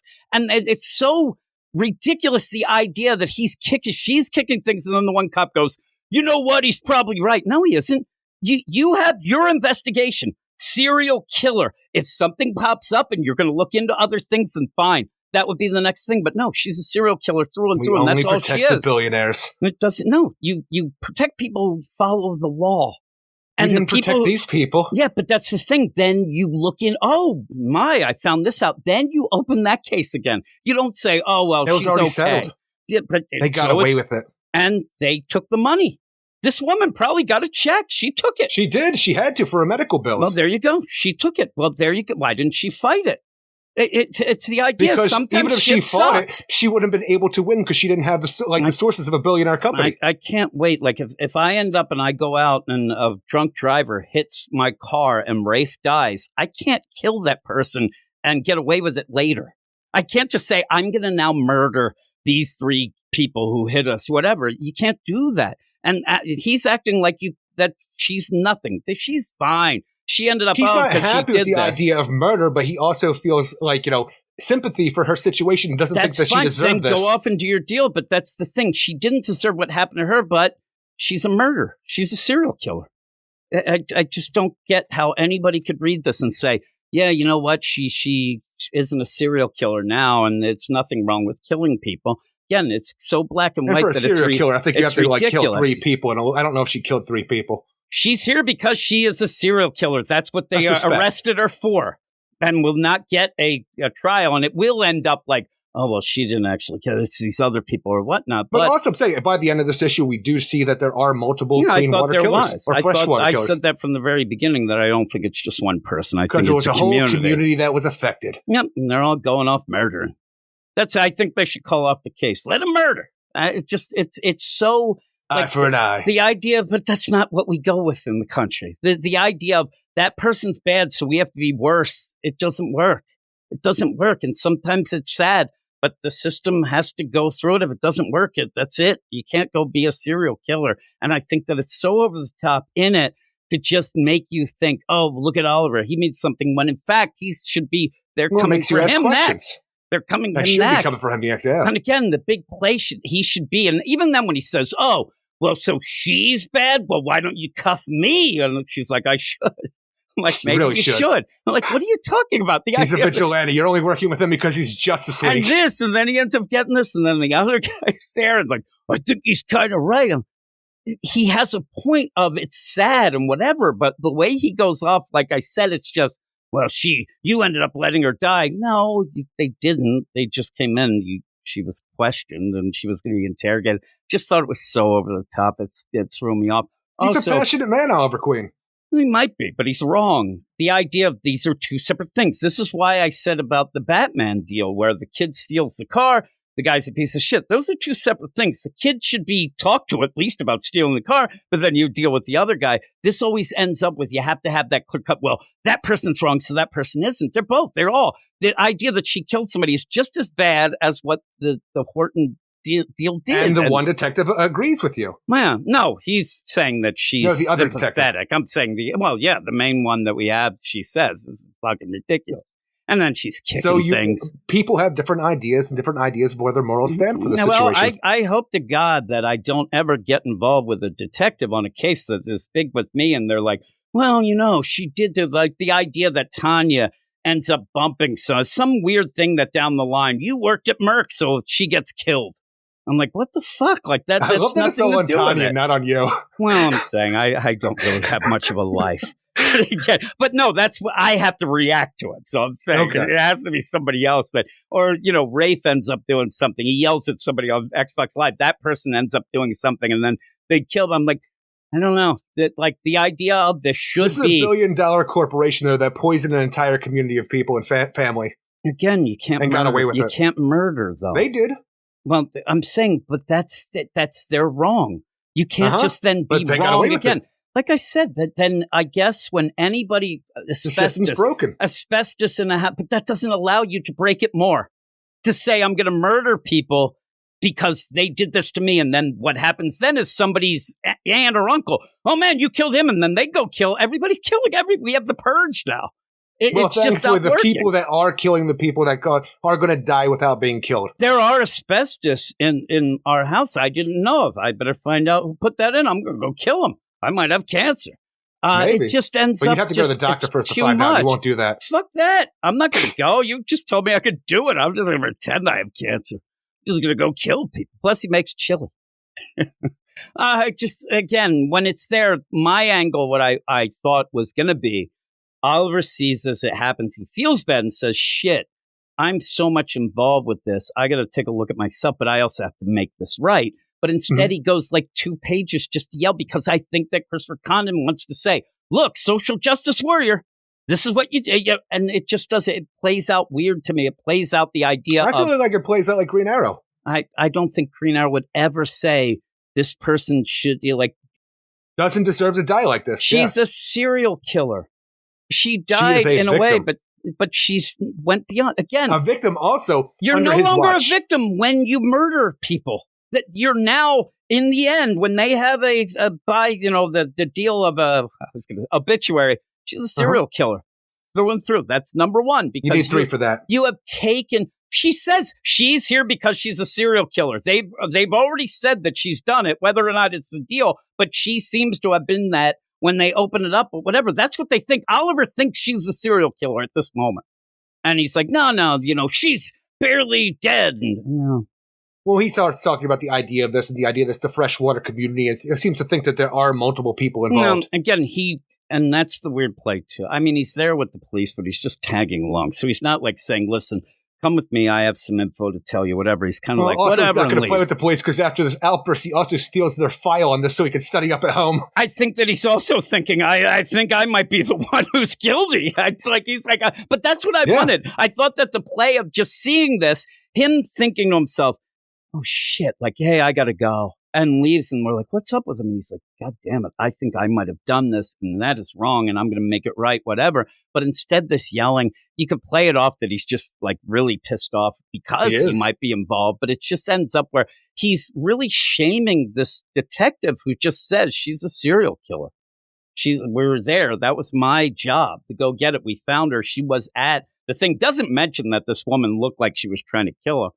But says she was there to cause trouble at the mansion and seems to have killed the person. And now we have to do this with it. And Oliver's just yelling again. He's yelling at the wrong person. She's just doing her job. But the idea of her trying to do it and she's like, fuck this. But you go and he's making chili and then goes off and, he's going to look up this stuff. And he's thinking of her and he calls Diane. He's making this fucking ass chili. And ends up where he says, hey, I have a problem. I think that I might have caused stuff with this freshwater deal. You remember that toxic waste dumping? I think that might have been bad, baby. It might have been me who signed the papers on that. She's like, was that the environmental disaster, the toxic waste dumping? He's like, Damn right it was, and I signed the papers. What? You signed the papers? I was busy. I was busy back in the day. And even at one point, she's like, we all miss you. He's like, well, you know what I miss?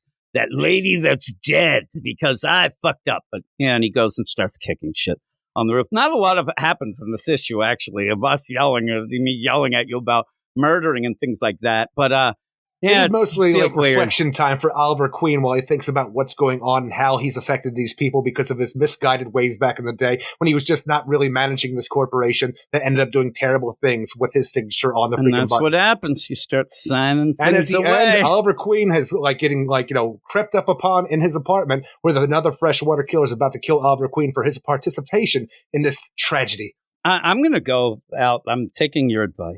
And I'm going to do what happened. This is just a side story, but my buddy Pete, his mother-in-law, she had some issues, whatever, and she went to a therapist. And the therapist said, listen, you have to stand up for yourself. You're kind of the deal. You have to go and go. So she took that as just telling everybody to go fuck themselves. Like she actually worked at the Coopersburg Diner and then went to work because he said, listen, you're kind of like, letting people push you over and it's making you not happy, whatever. So she went and told everybody that day to go fuck themselves. And legitimately, like, what? You want that? Go fuck yourself. That's what my therapist said to do. And she got fired. So I'm going to be like her. I'm going to take her advice. If I go to Walmart and somebody looks at me fucking side-eyed, I'm murdering their ass because I think they might have given me cancer. I'm going to do that. Maybe if they kill your community, you can. Well, no, I can't. If they did that right now and I murdered them, I'm in jail and probably for life. Only if you get caught. Well, that's the problem is if I get caught, though, they're not going to say, oh, you mean you were in that community? Okay, we'll look the other way. You run. And then I'm too tired to run. I can't. Then they're like, all right, we have to arrest this guy. He didn't run. And I know it's comic book deal. I just thought that the whole thing of pushing that angle was just because he's like, well, he's a social justice warrior. We have to do it. And it didn't seem right to me and everything going on. And again, the big play is that he's responsible and he feels bad. That's the good angle to go with. And like this whole thing started with me. These people I deserve to die. I deserve to be in jail and whatnot. But I don't want it like a Daredevil type situation where it's like, I have to be in jail now. But you might end up having that. What you need is him to go up to people. You failed this city. Actually, him like in the yard and shit would be, I don't know. That'd be kind of cool. That actually might be actually kind of cool. It actually wouldn't be that bad a story of, him saying, listen, I fucked up. I need to go to jail. But there's no reason for him to be arrested. Yeah, well, I'm saying he'd have to go and as Oliver Queen saying, listen, these people are doing this because of what I signed over there and whatnot. But it's already been settled. Well, I know, but even then, things are settled that they go back and realize that it was bad stuff. Things are settled to wipe it out. That doesn't mean that the police settled with the people so that they don't end up suing or, going, you still committed a crime. It wasn't settled with the police. It was settled with these people as probably a civil deal. It's still a crime. What they did, they covered it up. So you could still go. I don't know if they'd say, well, that was, too long a time or whatnot. But just because you say, if I end up giving you money because I did something, that doesn't mean that everything's free and clear now. You could still get arrested. But we'll see what happens and whatnot. But yeah, I don't know. I didn't love it. I didn't love it. It actually threw me off. There's not a lot going on. There's not much going on.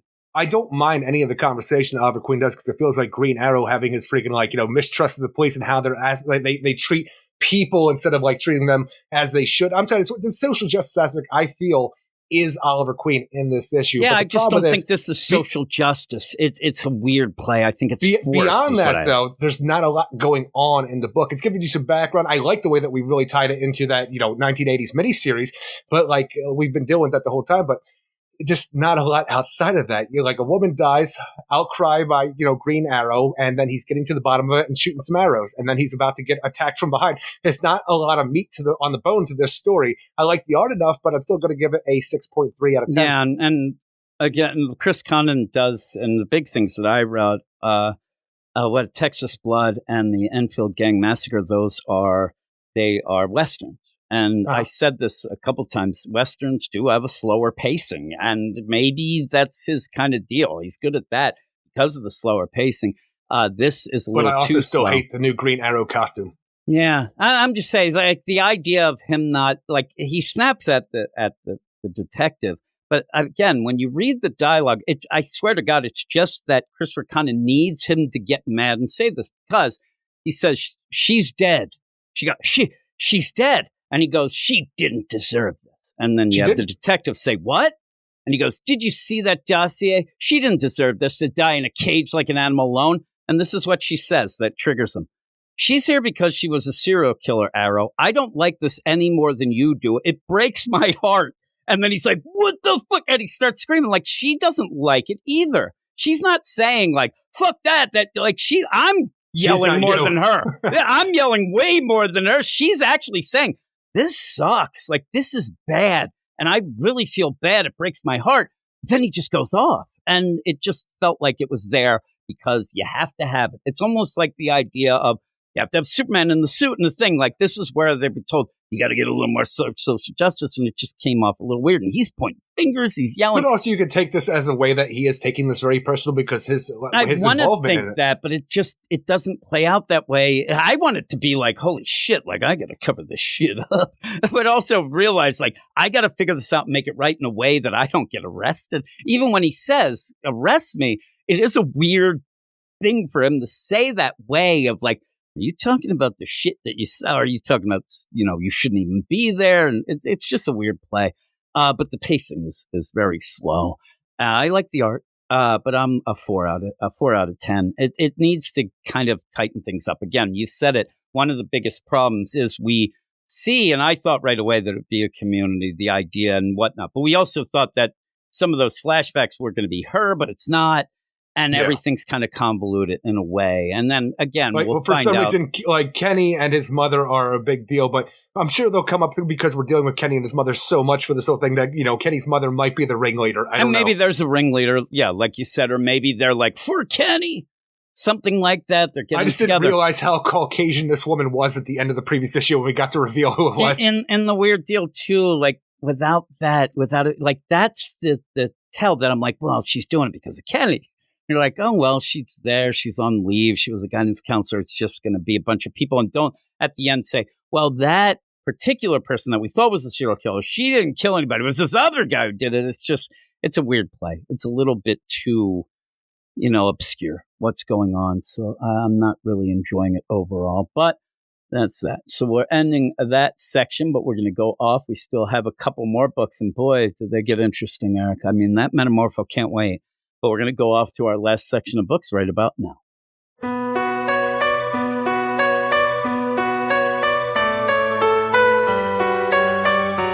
She's gonna steal your heart like a cat in the dark. With a touch so smooth, she'll make a move you'll never see her depart. She's gonna steal your heart like a work of art. With a love so sly, she'll kiss the bite. She's gonna steal your heart.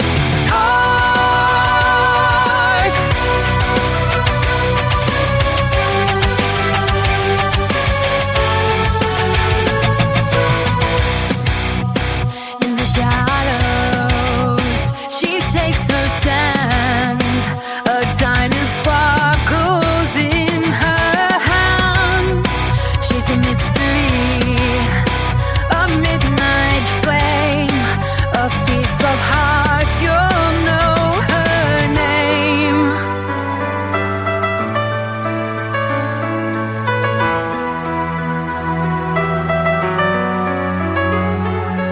Ooh,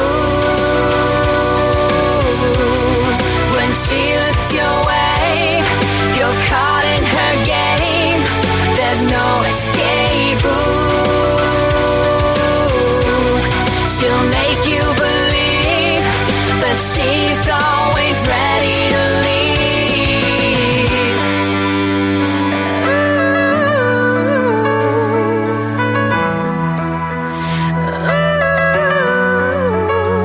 She's gonna steal your heart like a cat in the dark.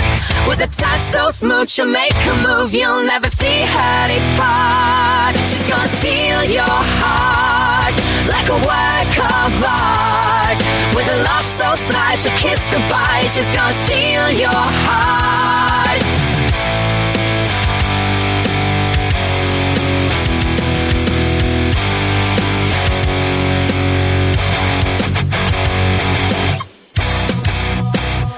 claws are sharp, her wit is keen. She's a vision you've only dreamed. She takes what's hers, she plays the part, but leaves behind a stolen heart.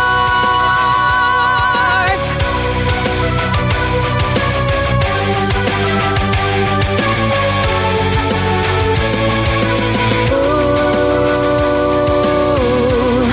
when she's in your arms, you swear the world could do no harm. But don't hold too tight, she's gone before the morning light.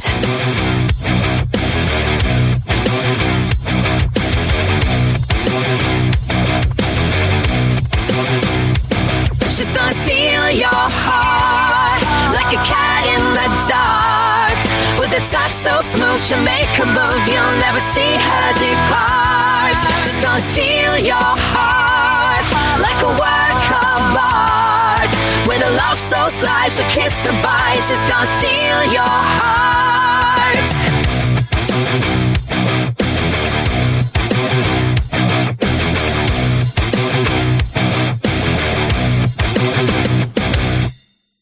Oh, yes, we are back, Eric. And I like that part where it says she's going to fart. That was my favorite part of the song. Yeah, that's what I heard. Okay. That's what I heard in that. A long ballad, I would like to say, for the Catwomans. Or is that for Metamorpho? It'd be funny if you're like, no, that's a Metamorpho song. You want to hear the Metamorpho song? And I think that's, about Sapphire and her pop. I don't even know what's going on in that book. But here we are. We have 2 more books left. Of course, one of them being Catwoman in this whole play. And I ended up saying to you, even during and after our whole Patreon spotlight this past week, that I do I kind of want to like this book, but it's not there for me. It's just there's too many extraneous characters, and I want to get to know them. You kind of do in this one, but it's just weird. Not it's really. Weird. No, and the thing is, it's weird too. Now that I look at it, because this is part 2, I'm like, part 2? Like, have we changed parts since the beginning? It seems like it's the same deal, but we'll get into it. It is Catwoman, Rules of the Land, part 2. Written by Torn Grumbach, Mariana Ignazzi on art, Patricio Del Pecci on the colors, and Steve Wands on letters. And yeah, you're going to have more of Wonder Woman. It's a weird book to explain. I mean, yeah, Catwoman. We ended up just doing the whole absolute Wonder Woman deal, but it's a weird book to try to explain to people the idea of what's going on. I guess they wanted to have Catwoman out of Gotham, and I think Torn Grumbach wants to play a smart story, but it just doesn't seem to just be there. I don't know. It feels like she's trying to be smarter than maybe what the story's showing. Because you end up in the past and see some of these things with these brothers here, but I'm not really Which you really getting don't, anything. because the thing is, it's I think it's the biggest detriment of this issue, because you have years ago when Catwoman was still putting on her Evie Hall character working for, the Beloff family, because Theodore Beloff, the patriarch of the family, has, blackmail evidence, secrets against her that he has locked up in a secret vault, which later on we would find out from previous issues in our more present day. After he died, this vault has 3 keys. Each of the 3 brothers has one of the keys. They don't talk to each other. They haven't seen each other since the funeral for their father. So the idea of getting in this vault is going to be a situation where Catwoman has to get her hands on each one of these keys in order to do it, because we start the issue off with her looking over the safe. Theodore saying like, hey, it's a nice safe. How you do all this? She's like, you should probably make some spares. No, this is going to be like a freaking missile silo. You have one set of keys for the whole thing. But when you get introduced to the idea beyond the safe, the idea of this big party that we have for Ivan, you have Ivan's friends are the big deal. Well, you don't. But the thing is, throughout this whole thing, it really does seem, though, when you have the party in the present day, the masquerade kind of Caligula party they're having with no videos being available because you don't want that on the freaking internet. It seems like they're setting up the idea that, like, Adam, if you're not paying attention and following from month to month individually, how long it takes for an issue to come out. It seems like Adam, who they say, oh, he's 15 years old, we're going to get drunk tonight. Oh, and Ivan's like, no, we're not. And it seems like Adam would be the youngest Beloff, but we have three Beloff brothers, being Ivan, Alex, and Mitya, and this is not any of the other brothers. It's just Ivan we're dealing with now for this first idea of heisting his key. Yeah. The weird play, too, is I do believe in it. I may be completely, but I think Adam was the name of the son, in the beginning of the Catwoman run that we're dealing with way back when. Yeah, it just said, zombie boy. Are we going to get blue dust in this? But when you have it, and then you have the art, which it's starting to grow on me, and it fits kind of the type of story, but it doesn't really like wow you. But there's Catwoman, I'm like, why do you have a cat sweater? Like, why are you going with that? But she's going around as Evie, and it's just like, oh, she has a connection with them and a connection with them, and you're just throwing names at me. And I'm not that interested. I'm not that interested in these other characters. And it seems this whole like background with Ivan's crew that you get to learn with Sebastian and his younger brother Adam, and the idea that it's Ivan's birthday and they're going to go get a tour up tonight. The idea, it seems, that this young boy Adam, this 15-year-old boy who wants to be a part of the crew more than anything, to live up to these Belovs and his brother and everything they're doing, drug running and whatnot. Like, Ivan is very protective of him. He will not let Adam drink tonight. He's like, that's not something that he's going to let him happen. So later on in our present day, when Adam gets maybe killed by Catwoman, it looks like Ivan is going to take it very personally. On top of that, you have his boy Sebastian, who's the actual brother of Adam. So it seems like on top of the hitman, the assassins that are going after Catwoman on her mission to get her secrets back and find out who's trying to kill her, we're going to have everybody pissed off at her beyond belief. Yeah, but when you have that, like, usually you set up like one character and then that person there's like so many, but they're like interchangeable, but they're not supposed to be.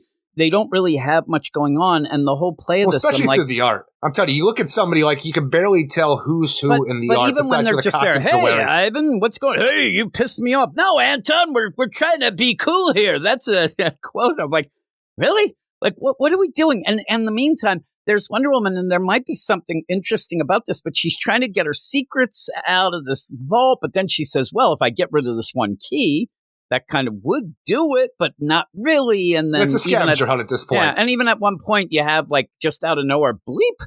Are you sure you want to permanently delete these files? I'm like, yes. I don't know what's going on here. I actually, that's what I was yelling. Like, yeah, that's what you definitely want to do. But in the meantime, this Adam has her. And I'd like to where he has her by the, a knife up to her neck and like, hey, I'm going to lead you here. And she's like, oh, I can smell we're going to a wine cellar. And then she's like, huh, the jig is up, and then falls down the stairs and then gets up and then hits him over the head. And then he does end up falling. It's so weird, though, because when you have the situation where she then fights back against him once they get into the wine cellar, first she sees the code that he puts in the door to go into the wine cellar, which seems to be the same code to get the Ivan's secret, like a private office upstairs. And that's why she says, oh, these guys are in it. But the idea, though, it's like we have this Adam. We just saw a flashback where he's a young boy, very precocious, wants to drink 15 with the boys. Very nice, But the idea is like, you don't want to make me angry. You don't ever to make me angry. I'm like, I don't know you. How does she know not to make you angry? You are a sweet boy. She hasn't seen you in 10 years. I guess maybe, I don't know. That's the weird play. Like she's saying, oh, you wouldn't want to do this. And she even goes like, hey, don't I get a kiss? Oh, the lips? He doesn't say that, but still. No. But, and what happens then is Torn Grumbach wants to make the situation where it is, hey, if he doesn't live, and actually when you even have it, I guess, says, and is it Ivan who ends up being pissed off, or is it Anton? Whatever. I'm telling you, all sorts about the idea of that Adam. About drinking. Yeah, so Ivan, and he says, like, hey, I'm going to leave this Adam when he gets better. I'm telling you, it's like, we're going to hold you for the 6 years of rehab he's going to go through now. But the idea where he'll get it, but if he dies, you're done. But you have to set that up, and you're not going to be allowed or want to have Catwoman kind of almost kill a guy, I guess. So it is that, like, I imagine I stumbled and fell, and That's the thing, is I imagine Adam's going to be the same thing that we had in the previous issue where we had those brother-sister hitman-hitwoman duo where the sister ended up falling and getting paralyzed. Yeah. Now it's just going to be hospital room after hospital room of paralyzed people in Catwoman's wake. It's just Catwoman, and she's like, well, the one gravity was her enemy. Here, it's funny, too, because when he hit his head, and I'm like, oh, shit, oh, no, I think that might be why. Oh, it's that big thing. But then there's a big thing. I'm like, what's going on? Like, I actually thought they were going to come in and think that he was like, oh my God, he's dead. And it was just wine. He's like, I'm drunk. Something like that. But when it happens, it does remind me of one thing when he does hit his head. It does remind me of how Nightwing dies in the Injustice universe when Damian hits him and he kind of falls and conks his head. But again, you want to have this idea of he better not die. But the way to do that is he trips and falls when she does it. She's already, pretty much a felon on the run from her murderous thing from before. But the idea where I just don't like it. It was all negated. Yeah. Was it actually? Because I just think we forgot about it. It was just gone. Like we figured out that she was only taking the fall for her friend.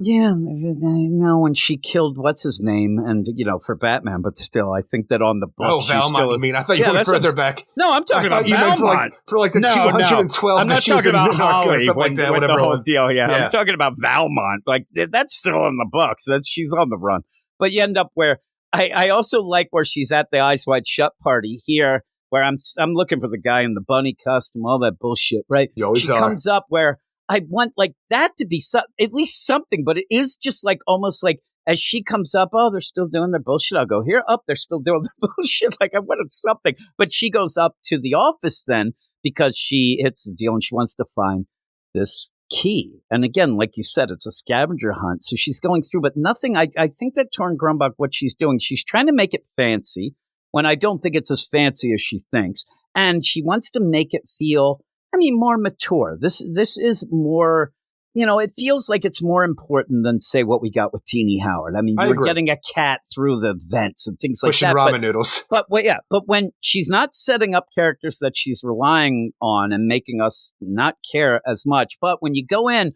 or in the previous run when she had Black Masters was He-Man Woman Haters Club. See, but that was fun.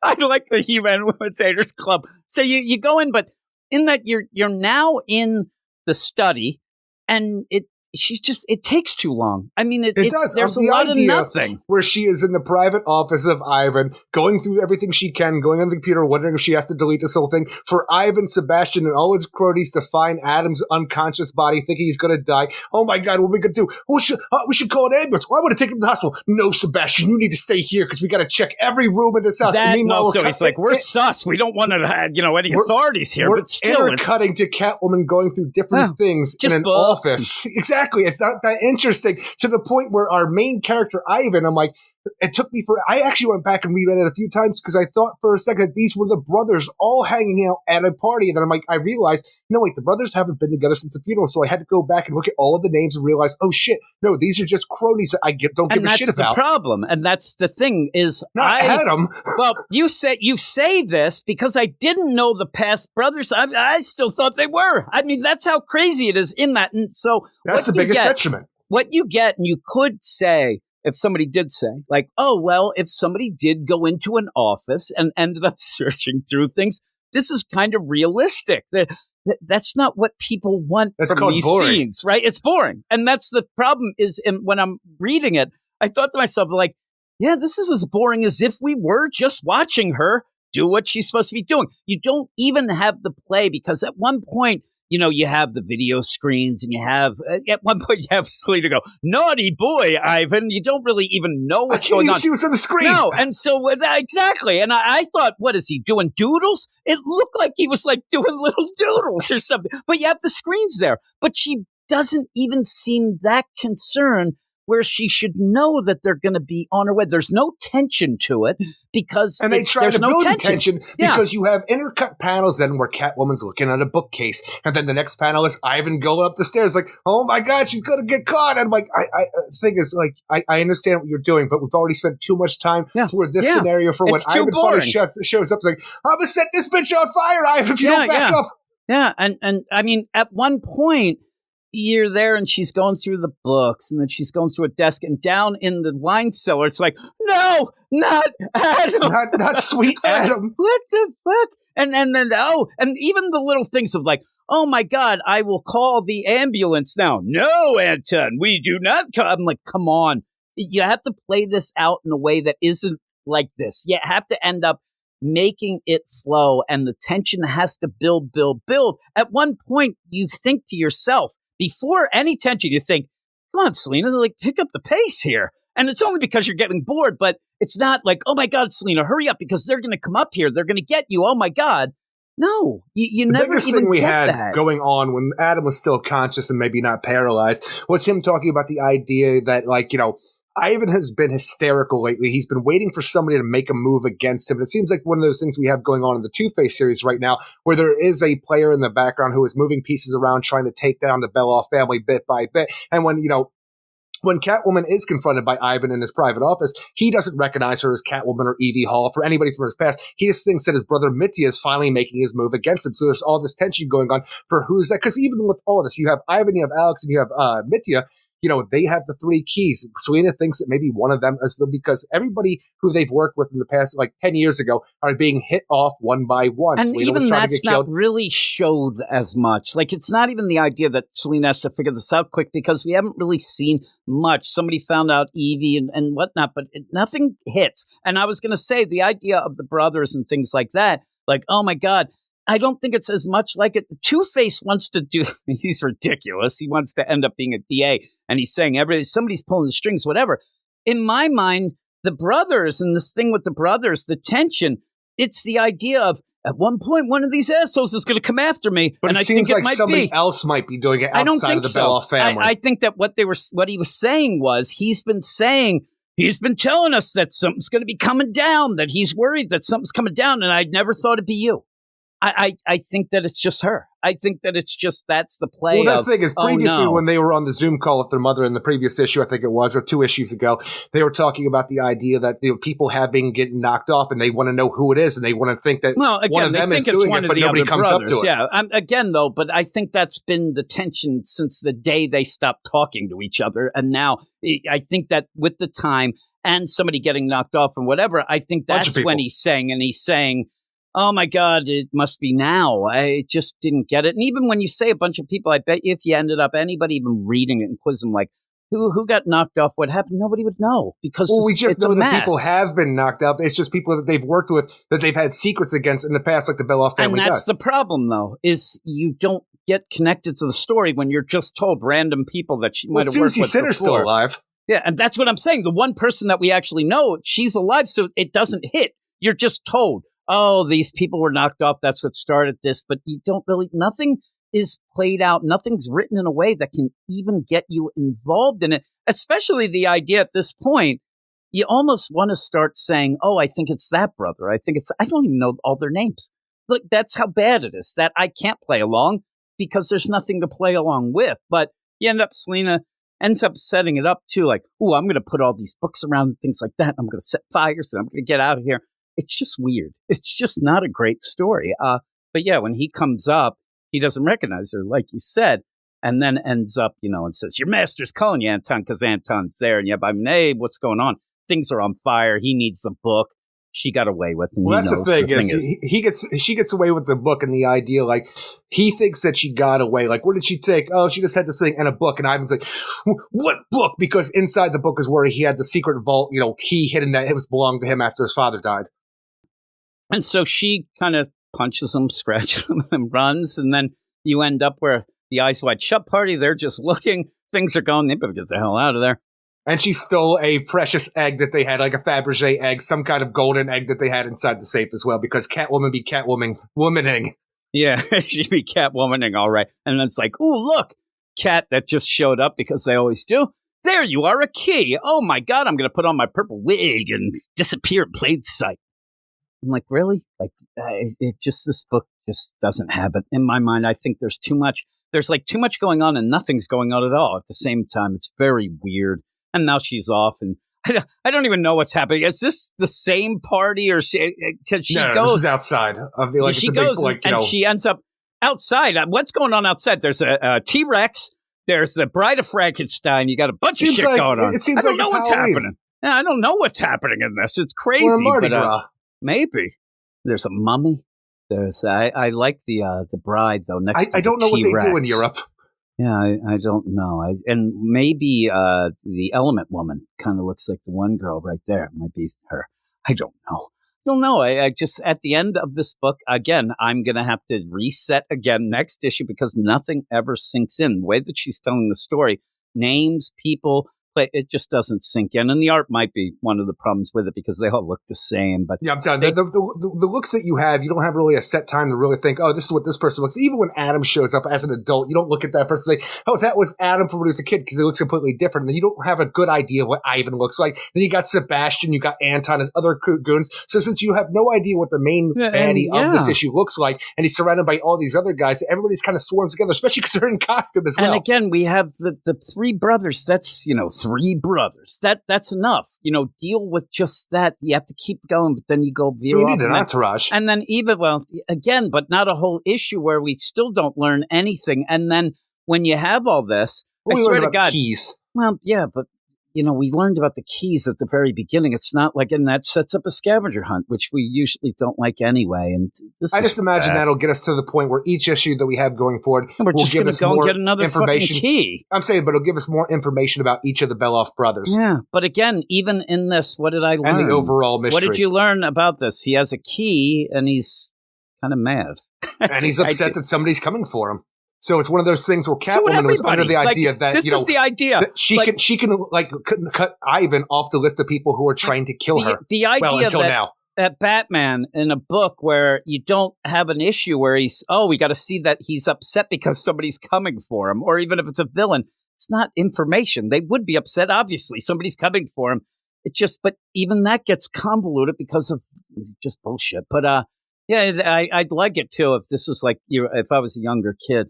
Because I didn't know, things, Eric, and I was very even much as an older adult. Oh, and the idea where she's in this party, I'm like, why is she so upset about this costume party? Because really, you're supposed to have this show like, oh man, look at the debauchery. All she does is look at those what looks like doodles. Oh, Ivan, you piece of crap! But everybody's just lounging around. One girl's taking selfies. I think it's also the thing too, where you're not allowed to have cameras there, but they're going to film everything themselves to get the idea that they're having the blackmail information to use against people in the future. But again, I wonder. But you never even set up though the idea of oh, this is a senator. Like if it was in the U.S., these just look like wackadoos. But I don't know. What did you give this? I think the art's a bit of a problem, the way the story is being told with the background, because the brothers are so ill-defined at this point. Like you said, you have trouble remembering names. I did at first as well, thinking that these characters were the brothers. But once again, I went back and reread it and realized, okay, this is what's going on with this book. Once I had that understanding, I had more of a fun time. I just thought the pacing was a little off to try to give you that tension, but I never really felt the tension the way that the story was presented. And the art's a little bit off because with all the characters, you don't really have a good understanding of who's who at times until you go back and reread over and over again. So it's not great in that regard, but I still look forward to the story, even though I'm not a fan of scavenger hunts. I want to see where this goes. I want to see who's going after Catwoman, and if it has anything to do with the Beloff family as a whole. So a 6.5 out of 10. I'm a 4. I don't care. I mean, when they're going to say, oh, it's her or him after, I'm like, what does it matter? You're in a story that's just bullshit. You're not setting things up. I can't remember the names of the brothers, let alone even. And you even said, well, the thing though is, you have to go back and reread things. You don't have a memory issue. But when you do that, I realized that something wasn't right. That's the thing, though. That means that she completely failed. You can't expect everybody to read something and say, oh man, I got to go back and read the last issue to actually understand this one. That's a complete failure. These should be things that you're looking forward to an issue. Like, oh my God, what's going to happen with Ivan? What's going to happen with this guy? And instead, I think it will read better in trade. Yeah, I don't think it will. They're not setting up anything. These brothers were the 3 brothers were just hanging at one point. And you said they're not dealing with each other in the present, the mother thing, that just all is on top of assassins, an app that makes you want to go and find somebody. Like all that got just completely swept away, and probably will come back to. We have a sister that's crippled, it seems. It's just a wreck. But yeah, sisters. What's that now? The sister is crippled. The sister, the assassin. She's but we don't even deal with that. I mean, these are all these things like stacking up. Well, we've had multiple assassins. Are important till it isn't, and then she's there. I'm just like, I don't even know what's going on. Let alone, I mean, how could I enjoy it or get excited or play along? Because it's just all over the place. But I don't like it at all. But we'll move on to the next issue that's just completely and utterly infuriating. And I think it was this next book a 2-shot, Eric, because what is it? It is Metamorpho, the Element Man. Number 2, written by Al Ewing with art by Steve Lieber, Lee Loughridge, and Ferran Delgado. And we continue the idea that, I don't know, Al Ewing just doesn't care about telling a modern-day comic book story. That's the thing is, we have these ages of comic books because we evolve. We have a different style of thing. Each time we get a new modern era of things. This is what I talked to somebody about. Keep going. This is why comics didn't stay stagnant and stay the same in the golden age, the silver age, because they wouldn't sell. So bringing us this whole thing, like, yeah, it might sound like fun when you have it set in the current continuity. What you're doing is just making Metamorpho a joke in the current continuity because you have nothing going on with it. And what ended up where somebody argued, because I do actually get a kick out of Silver Age comics, right? But I get a kick out of it because it's kind of goofy and it's not now and it's stale. And so what happens in this book, that is, it's like basically, hey, we want you to write a Metamorpho book. No, I really don't know much about Metamorpho. So what? The actual lead character in this is Silver Age comics. That's basically it. The idea of I'm going to play wacky with that. It's 1968 today. Yeah, and I'm going to play all the tropes, and it's one of those things where, like you said, we've evolved past that one thing, but it is fun to go back and go with it. But it almost feels like when you're ending up, and I'll say this, and you'll be like, I eat all the things. You have something real sweet, like an ice cream. Eventually, you're like, I need something else. You can't just keep eating. It's too sweet. You're right, different flavor. Yeah. This is too Silver Age. It's too much, and each page you're hit. Well, it's not even just a Silver Age thing. Because it's not even the idea that you take the art style, you take the direction that Al Ewing is going with this whole thing, but the over-the-top narration from the Silver Age that we are just bombarded with, it just bogs you down because it wants to be a 60s over-the-top British freaking like slang nonstop. Like it's what he wants from his youth. Can we just tell a story? And even the idea where it's like, because when you read this, it makes you think that you are reading a story that is taking place in the Silver Age, not of our time or a continuity that we're dealing with. But then you introduce things like the internet, pop stars, clicks here, like 1 million views, and then even current continuity stuff with present day Commissioner Vandal Savage. I'm like, you can't do this because where are these people living? Are they the blast from the past Simon Stagg? Yeah, your head's spinning. And so I will make a big, what's it called? A prediction, and you could hold me on this, Eric. This is going to win an Eisner because it drives us nuts, and it's just like that Jimmy Olsen book. It's driving me nuts, Eric. I have no idea how that Jimmy Olsen book won an Eisner. Won an Eisner. Because all comics suck. I don't know. But yeah, you end up where even like Mad Mod, this guy. Mad Mod, I'm telling you, we have seen a present-day rendition of what he looks like now in the current continuity. And this one, no, he's going to look like freaking Austin Powers because it's the 60s now. Yeah, it's basically like he's running the top of the pops here. And exactly. Everything is very British. Everything is very 60s. And in that, I even said to you, the idea that they're fighting, and Simon Sagg's like, how dare you you wanted the skiffle to go away. Like, look at us mentioning skiffle. And if you're a Beatles fan, don't know what that you'll know what that is. Nobody else will. It's too much of a weird thing that he's throwing in. But even with that, like, it's a book that feels like by the end that you could go one of two ways. You can say that this is Al Ewing's love letter to the Silver Age, or you can say he thinks this is a fucking joke. And I'm going with the joke, and especially because he's even just if coming it's a love to DC. Letter, you don't freaking do all-in comics that have a specific continuity that we're trying to bring people back and say, look, we fucked up. He doesn't give a shit. You don't come out with this because you're just alienating people who are trying to get the experience. I sent you the interview thing that he said where they're like, oh, what kind of continuity? He's like, we're not going to deal with continuity.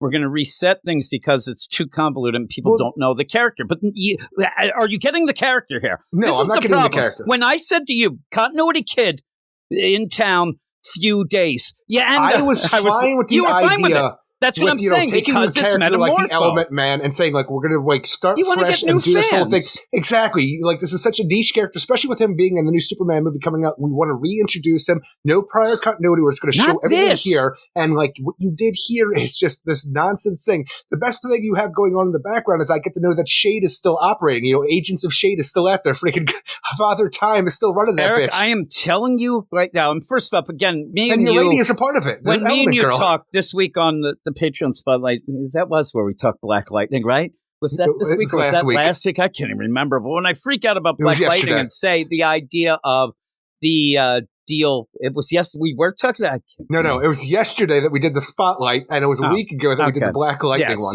So the deal of that, because we had that extra book, you end up where the whole play, I got mad because I want to know more about Black Lightning. So I got mad at that book, but at least that's trying to take it seriously. When you have this, and when they did announce, say, the continuity, and you have Element Woman, and that gets a little Element Girl, all that going on is odd.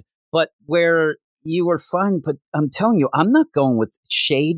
I'm not trusting this book to be anything. I'm not the way that it's played out. I don't know, care, or whatever. Trust it to say that he's playing in any sort of fucking continuity because nobody acts like this. And when you end up having it, one of the things you could have played like a Brady Bunch movie that me and you actually like the idea that they're out of time. They're from the 70s, but then it's the 90s and everybody. And it really plays well with that.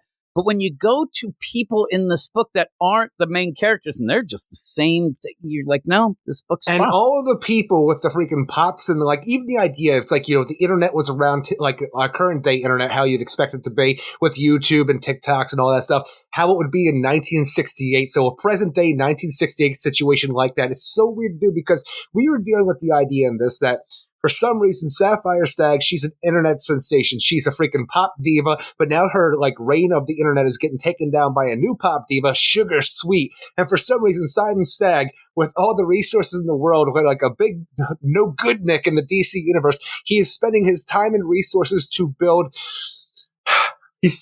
android freaking replicants of new pop star divas so he can run the charts of the internet and also make sure that he can take his daughter Sapphire down because he don't want her to be a pop diva. He wants her to take over the family business. And this is the only way that he can get her to freaking get her head on straight. And just as a thing, I was just thinking about it and looking at the things. And I do think, again, I don't think you'll know the reference, but I do think that Mad Mod is supposed to be Jimmy Savile, who was a Top of the Pops guy. He was a host that ended up touching too many people. He's completely awful. And I think that's who it might supposedly supposed to be. Well, that's what I was thinking. It's like you do it, it's because he's a villain, but it was odd. And then when you do... It's like when you think of Mad Hatter, just don't think too deeply about what he's doing. The jarring thing of this is like when they go into that room, when Stagg's like, hey, let's go. And then you realize, oh, crap, he's doing this. And you're like, I know that Metamorpho, like, this is the thing, too. I can sit here and tell you that I think any character's a joke, right? I could say, oh, Metamorpho's a joke, or even to get you mad, Firestorm's a joke. But when you're writing it, it feels like that's what he thinks as well. That's not right. You end up where when you're writing something, you agree to write it, you can't make it more of a joke. It's one of those weird things where I wasn't a fan of the series The Terrifics. A lot of people love that series, but I took that as this weird thing where we're going to have a series that's a parody of the Fantastic Four in the DC universe, and Simon Stagg was there. Java became freaking the Doctor Doom of the freaking DC universe, Doc Dredd. So we had all this going on, but people loved it, okay? But now we have the idea that we reset everything and we're just going back, so none of that matters anymore. I don't even know if there was Terrifics based on what we see here. I don't. Again, I'm not trusting. I'm not going to make this book the roadmap of anything. If they end up saying, because this book it's a. I mean, in this you can. I hate the idea of thinking like people think, oh, don't you like having fun? Because some people have actually already said that. But the idea is you can. I mean, for this book, but yes, in general. Wow. But it's like one of those things where you could have fun in a book, but this just makes it's a joke. You can have jokes in a book, but don't make the book a joke. And even when you have Sapphire, like all the characters are all jokes. Not a character, like a caricature. Yeah, exactly. So even when she's there and she's like, haha, I'm going to figure this stuff out and I'm going to end up where what we need here, because now her pop idolship has gone down because of Sugar Sweet, who's on the Top of the Pops, right? So she's like, what we need here is drama.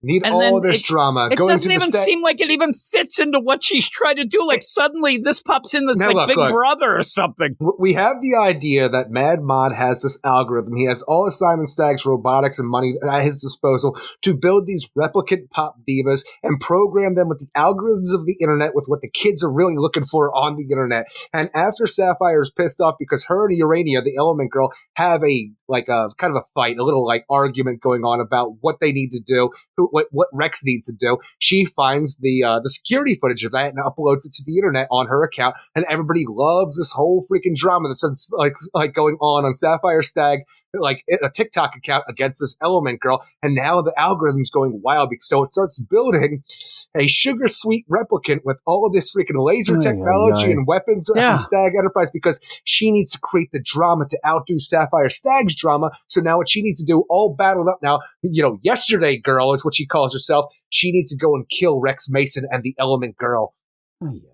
Even then, when they're like, I love the idea where there's Simon, and he's like, oh no, but this won't be bad because it couldn't possibly be using all my bad tech that is well. Oh no! Madmod, what did you do? Well, sir, hackers are definitely not getting in or stealing your technology and money for Cyclops. Oops, I've said too much. Yeah. God darn it, it's so bad. There's nothing to it. It's just love the idea, like we have this bad organization that we're supposed to fear, and right now the only members I know they have are Mr. 3 and Madmod. I am not worried about these assholes. No. It's so all this going on, and the idea of that sexual tension between, Element Girl and Sapphire, and the idea that Metamorpho is like, nope, there's only one gal for me, and that's Sapphire, and I don't want to be immortal, and I do think I want this cure. It's just Rexy. Oh my God. And I'm telling you, at the point where Stag's like, Jabba, get the hell over here. I'm going to show you something. I'm like, okay, this is bad. It comes in and we see, I'm like, what the hell is going on? And oh no. Once I realized what was happening, I'm like, what is that? What's going on? And then, it's just bad. It's just bad. The thing is, Metamorpho finds himself in the same predicament as the characters I love, the Metal Men, right? But I've always loved the Metal Men way more than Metamorpho. And even Firestorm, again, he fits in this whole thing as well for this category that I'm laying out.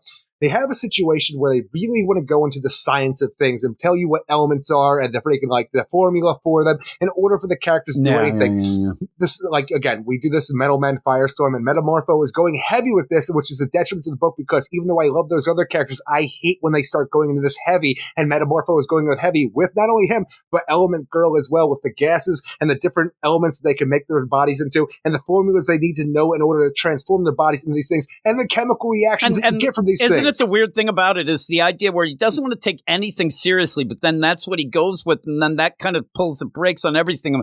Like, I need him to be like, I don't like heavy metal, baby. Yuck, man. I'm not trying to learn here. Yeah, even then, it's too much then. Like, he doesn't even do it quick. Like, hey, we need this. It ends up where they start talking about stuff, and it's, again, you want to have a book more showy, less talky. And if you're going to play along, you're going to be like, okay, what would I use here? But there's nothing here that I'd be like, oh, well, actually, I do this and that. Where as they're explaining, I'm like, really? Just show me your ultimate weapon, Rex Mason, the element of surprise. The element of love is what I thought you were going to say. But yeah, it's tough. But then you start, you do tie it in with continuity by the end. But it's... So that's the thing. We have defeated Yesterday Woman by creating a freaking sugar gas that and one of the ignites. things it does, I do know one thing about it, is what it does is they make the sugar deal so there's dust, and any dust you have to ground it. People don't realize, like flour and shit like that, they have plants that just blow the hell up if you don't have things grounded, because one little spark, one little deal. Glucose when dust. you have dust of any type, it ends up having a lot of static electricity and stuff like that then does blow up. I actually know that from some of the shit that I sold in one of my first jobs. But even then, it's like, it didn't really impress me. I'm like, oh, great, because it's just told. When you end up having that sort of thing, when they're doing, like you said, the formulas and things, it is just them telling you something just so they can do it. It never really feels like you're playing along or anything like that. And it never feels like, just do it. Oh man, this is awesome. Like, I really needed to know that. It just ends up being one of the reasons why me and you good probably old both think C6H12O6, one of the most common chemicals in the human body. You know, what you need to do is, what I can go as a dummy is, oh man, he made his arm a big hammer.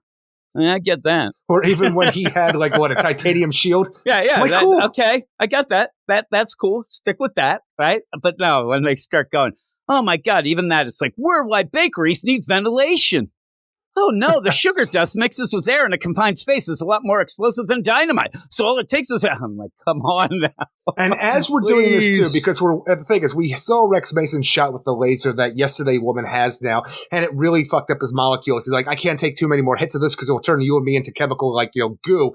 But the idea, when they're turning into this glucose dust, and he's explaining why it's bad to have glucose dust in a confined area, all it takes is one word. We're also waiting for that laser to recharge. We are shown a battery symbol as it's charging up. I'm like, I don't think you need that part. I think you just see the person, shoot the laser, explosion at the end.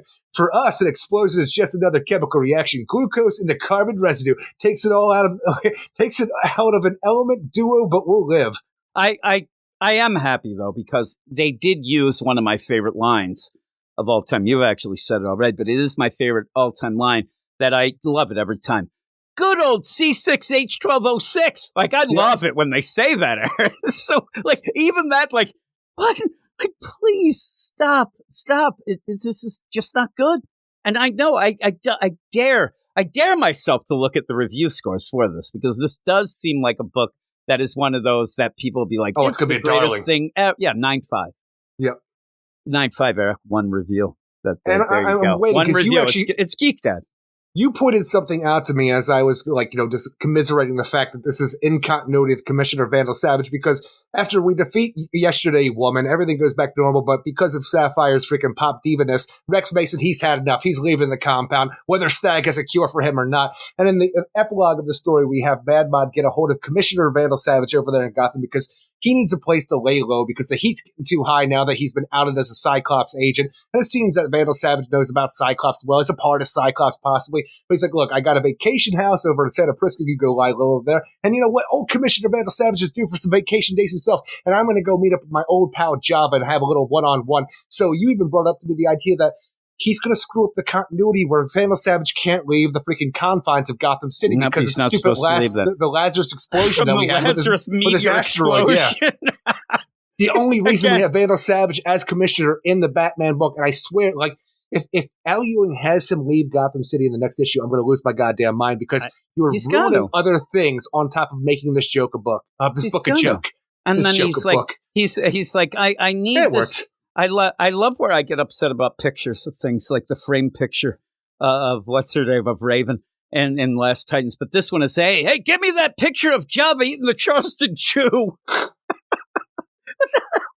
But you said actually one of the things that he gets here is kind of cool with Jabba because he's Neanderthal. They both the deal, so it's kind of that play that could be cool. What you should have had was that somehow they're heading to Gotham. Maybe Sapphire has like a gig. The only thing I can hope, though, if you take it a bit seriously, is bring in some other DC comic history and stuff like that and talk about the idea of the Bear Tribe, Anthro, and what it meant to all of them back in the day when they were cavemen. I don't think that this is I don't think it will, but I'm saying it could be cool for old-time readers who care about the Stone Age of the DC universe with the characters they've created over the decades. I loved Austin Powers when it came. By the time all the movies came out, I kind of had enough of it. And I've had that feeling after 2 issues of this of, okay, we get it. You're wild, crazy guys. You're back in the 60s. Oh, my God. Look at that. Look at the mods here. And, oh, my goodness, you probably listening to the psychedelic shit and doing that in Lava Land. It's just not enough. And it's there where that the way it's played out, people will kind of tend to overvalue it in my mind because of the idea that, oh, look, but it's doing this thing. It's doing this thing that everybody loves and whatnot, but it's not telling a story. And it's making a character a joke, a character that Al Ewing himself admitted that we're not going to use the current continuity and we're going to redo it and start from zero so that people can get involved with the character. But how are you going to go from this? And then what will happen is, and I'm telling you, people will go and keep yelling, about Immortal Hulk. That'll be the thing that everybody brings up with Al Ewing, not mentioning nighttime's his time. The 15 books since then that have completely failed, and they continue to. People do like Immortal Thor. I have to admit that, the current deal, but he's had so many books, and a lot of them are this. A lot of them are, oh, look, he deep dives in the Silver Age of Marvel, and most of it's, obviously all of it really is Marvel. But the idea of, oh, man, he loves that. So he loves the comics. Oh, you can tell how much he loves it through it. I just look at this as a complete joke. And Metamorpho. See, that's the thing is when like we have people who love the Silver Age, like a Grant Morrison, where the idea he would take something from the Silver Age and incorporate it in a serious manner in the modern era and make it work from something like that is doing it well in my mind. Like that's how you do it. You just don't say, well, it's a Silver Age book, but also it's today. Yeah, it just feels it throws everything off. You read this and you want to just think immediately, this is an out of continuity book. It's not in continuity because of how it plays out. It's not all in. Yeah, it's lying to me. I'm all out. And when you end up, though, again, one of the things, and lo and behold, maybe I don't think this is going to sell at all. I mean, it's going to be complete. But that's what happens. We talked about this. We haven't talked about it recently, where you have a book like this with a character that struggles to have books out now because, unfortunately, he's a supporting character at best, because he's stuck in a era that isn't now. And now, when you do this, though, what you have is a failure. And then they don't think, oh, the failure is that Al Ewing is doing this bullshit. They think that the character can't sell. And I mean, the 5 Metamorpho fans out there will be upset, but. It's not fair. It's not fair to the character. It's fans to say where they'll like, Rex Mason never had a chance. Well, Rex, sorry, buddy. We tried, but you didn't work out. Let's get out of here. But I see you in another 10 years, old Rex Mason. And you also, with Al Ewing setting up, because he's here at DC, if he's going to continue, and he's doing Absolute Green Lantern. But even then, we were talking Absolute Wonder Woman on our while we were talking about Absolute Wonder Woman, I brought up the idea of Absolute Green Lantern. Right away, the first thing you said, and you can't be the only one, says, I hope that he takes that more seriously. He's already kind of nudging himself into a weird niche of, I'm a goofy guy and I don't care. This and is I'm what just I doing do. wacky shit. Yeah. So that it doesn't help him or DC much. It's like Riley Rossmo has one mode and that's it. It's going to win an Eisner. I know it. And I think as well, one of the things that makes me go, I think that Steve Lieber was the artist on the Jimmy Olsen book. That makes sense. It looks kind of the same deal. It sounds deal. right. Yeah, it sounds okay to me. But yeah, it's a wreck. But what would you give it? I would give it a 3.5 out of 10. I'm not a huge fan of the art, and the story is just driving me nuts as it's doing its freaking craziness at my expense, it feels like. Yeah, it's like it's the joke is on us. It's I'm laughing taking it personally. at us, right? It feels like that. It feels like when you go to read it, I feel like I've gone like 10 rounds with it when I'm done. I'm not an Element Man fan, but I feel bad for him, but I just don't feel like he deserves this. Is it one of those, like, you feel bad for him? When I get done this, I want to punch him. I'm so angry. I just don't want Turn it. to air, Rex. It's not his fault. Right? He could turn to anything. I'm not going to hurt that guy. That guy's elemental, Eric. And you don't even you're not getting anything. You're not even getting the wacky thing. And even when on the Patreon, we're doing the year 1 story, the Metamorpho year 1. I'm telling you, it's not a mind bender, Eric, but it's fun. And it's actually playing the tropes in a way of just having a fun time. And one of the things that it did was kind of change the play of that they are kind of not world explorers, but they have a reality show and they're doing things like that. Yeah, they're Josh Gates. And I thought, well, that's kind of a cool way to play it. And he gets stuck in the pyramid. One of my favorite things is that I think they did the same thing with the Challenge of the Unknown when they came into New 52 before Metal Wars. Yeah. Simon Stagg ends up like, sorry, baby, like Rex, he's stuck in that pyramid. We can't help you. And she goes, you know nothing of pyramids, and runs away. I'm like, you told him. It was so funny. I'm like, what does she know about pyramids? But yeah, it was just the fun. Schemes. Yeah, really, it was kind of funny. But yeah, I'm a 3. She used to sell cosmetics to it. This is just not very good. It's a shame. It's a shame, but is it? I mean, it is whatever. Because we're in an era of DC Comics where they're struggling. We have the kiss and the promise that we're all in. We're taking everything seriously now, and they come out with this. I want to say that might be the first time that you've admitted that they're so, like, you really don't want to, but they are. You're right, and they are struggling. And when you get something like this.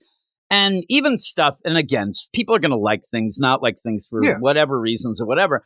But when you end up having books like this, and then just recently that Welcome to Smallville gets a sequel. And that book, again, that was another book that just felt, and one of the reasons we didn't like totally different was it ended up being kind of a joke and didn't feel like it was in the cut. And that's not what you need right now.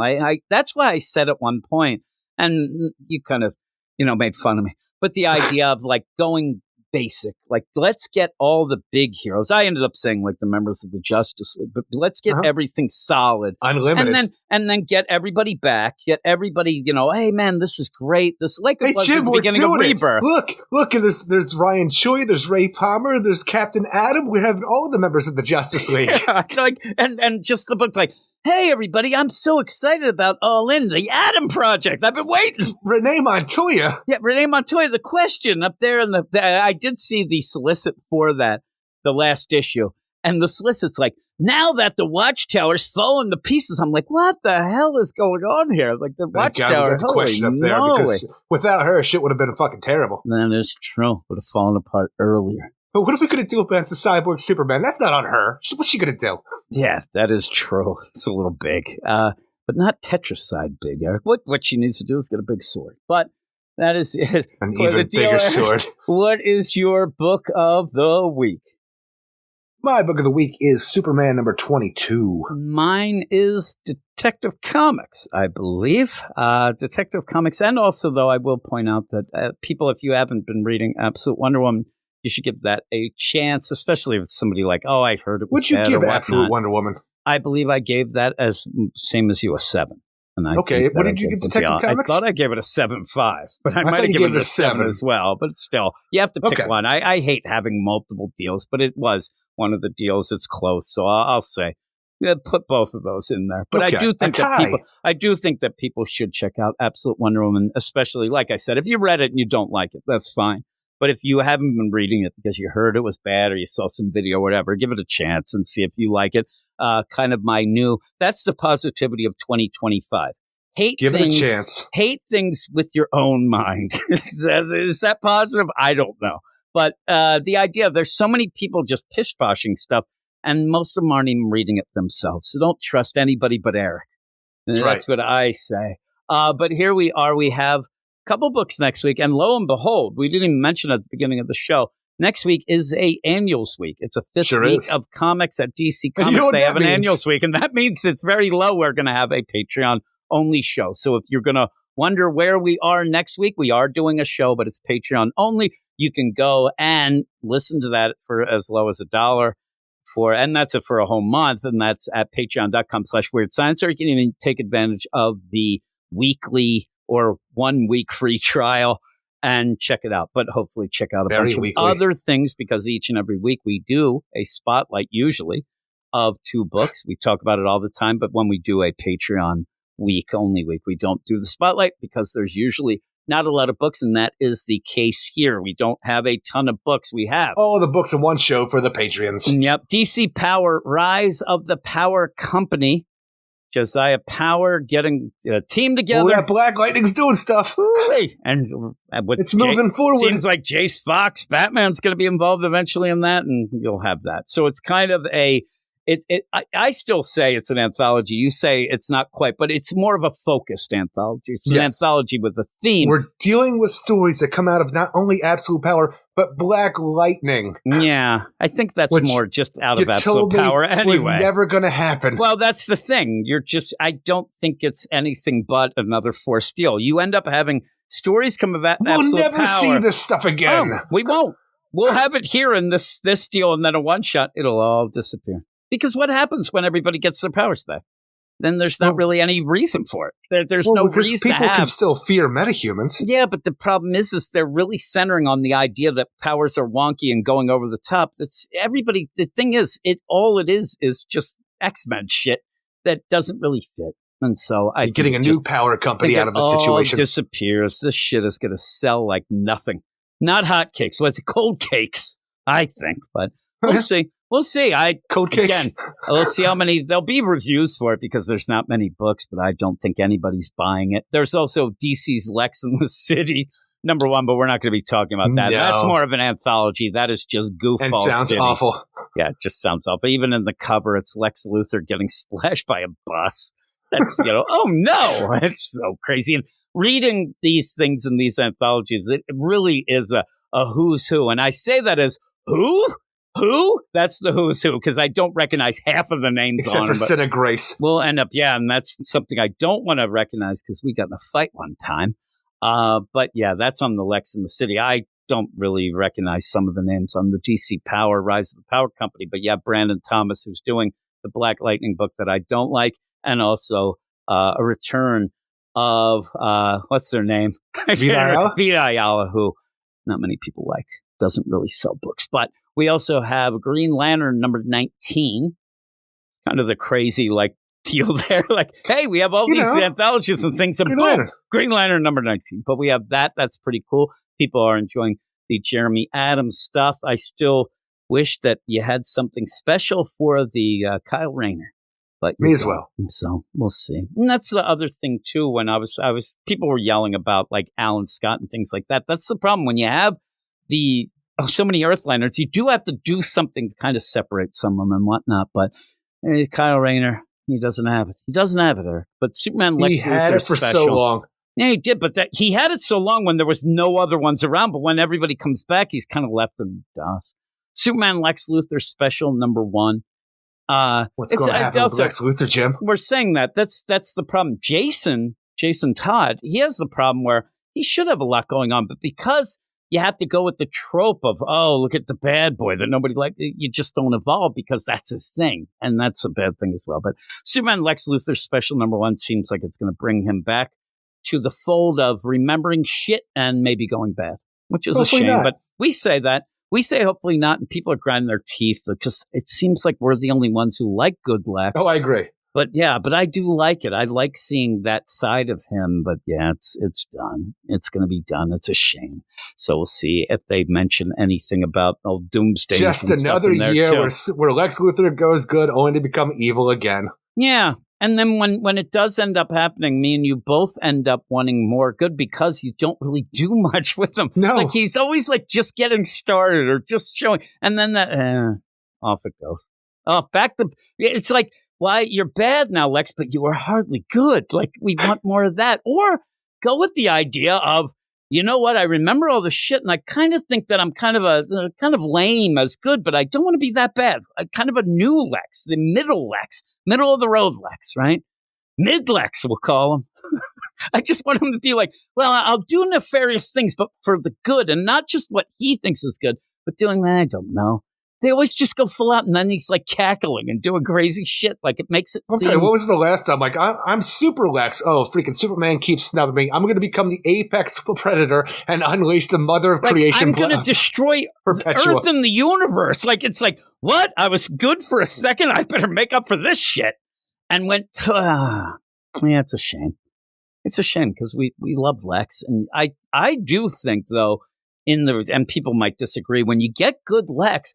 you actually do get some interesting character work because it's so different. It's so what you would think against him. A softer side of Sears. And where the weird play is that you have this amnesiac, sexy Lexi going on. That's the bridge the gap here. And it's weird because I just want him to be him good, not the, Me too. I don't remember anything, so I look like a barista. Like, that's not what I want. So some people probably are like, why would you want that? Like, he looks lame. And this, no, we're talking about he doesn't look lame. That ended up, I think he's an everyman. He's too sexy to be an everyman. He doesn't bald. look like Lexo. He looks like a sexy version of Bill Burr. Like it just doesn't look right. But when he's regular Lex, the idea of him, the one thing of him having like his daughter, like that is interesting. Of him wanting to be better. Now, I don't know what she's gonna do. She gonna go bad? She bad. Even beyond that point, it seemed like Lex was coming around to the idea that he wanted to be a good father and was willing to sacrifice himself so Lita could be saved before it's happened to him. But it seems like now it's just going to be like, hey, baby, I'm going to be dead. You want to come with me? And she'll probably say no. And they'll be like, fuck you. Fuck you and the horse you rode in on, you bitch. And then he's gone. She's like, I'm going back to that island. Where's Granny? That's the story, Eric. And scene. Get out of here, bitch. You fucking half brainiac bitch. I don't need you. I got my computer right over here. It's Mercy. Mercy's like, what? And he's like, you got a fucking crazy ass arm, bitch. Let's go. He's just calling everybody bitch. Is what is the bad Lex. That's the Freddy Krueger now? That's welcome to Metropolis, bitch. That's all he says. Oh my goodness. But that's all the books. That's it. There's not a lot, but we end up having fun in a no holds barred, no, what's it called? Limitations. No limitations. I can't even think now. All of a sudden, I'm tired. We're at the end and I'm done. It's 6:27 a.m., Eric. People don't know the crazy schedule that we have. But I am tired. But that is it. So, yeah, if you want to listen to us talk about the books next week, and I'm sure to find something to yell at Eric about, probably in that Bryce of the Power Company. Probably. What the hell are they against this? This should be that. Serial killers this. But we'll white probably man have yelling. fun with it. Yeah. Isn't that like a movie that just came out? But yeah, we'll have all that going down. And if you do want to listen, it will be Patreon only. Pretty Low Jim, the idea, just go at patreon.com/weirdscience. All that is in the show notes as well, a link and whatnot. You can go, and there's plenty other things that you can end up listening to, including going all the way up and being a badass so that we can mention you at the beginning and you can pick the books that we do each week. So with all that, though, it's over. It's over, Eric. It's over, Johnny. What do we say at the end? Everybody have a great week. Keep it weird. And we'll see you in 7. See you in 7. Every other show sucks. That's why you're listening to us. Every other show sucks. We're the only one that isn't us. So thank you for being smart. From the bottom of our heart. Thank you for being smart. 'Cause everything that us just thinks like a fart. They stink like a fart. Things like a fart, like a fart. They stink like a fart.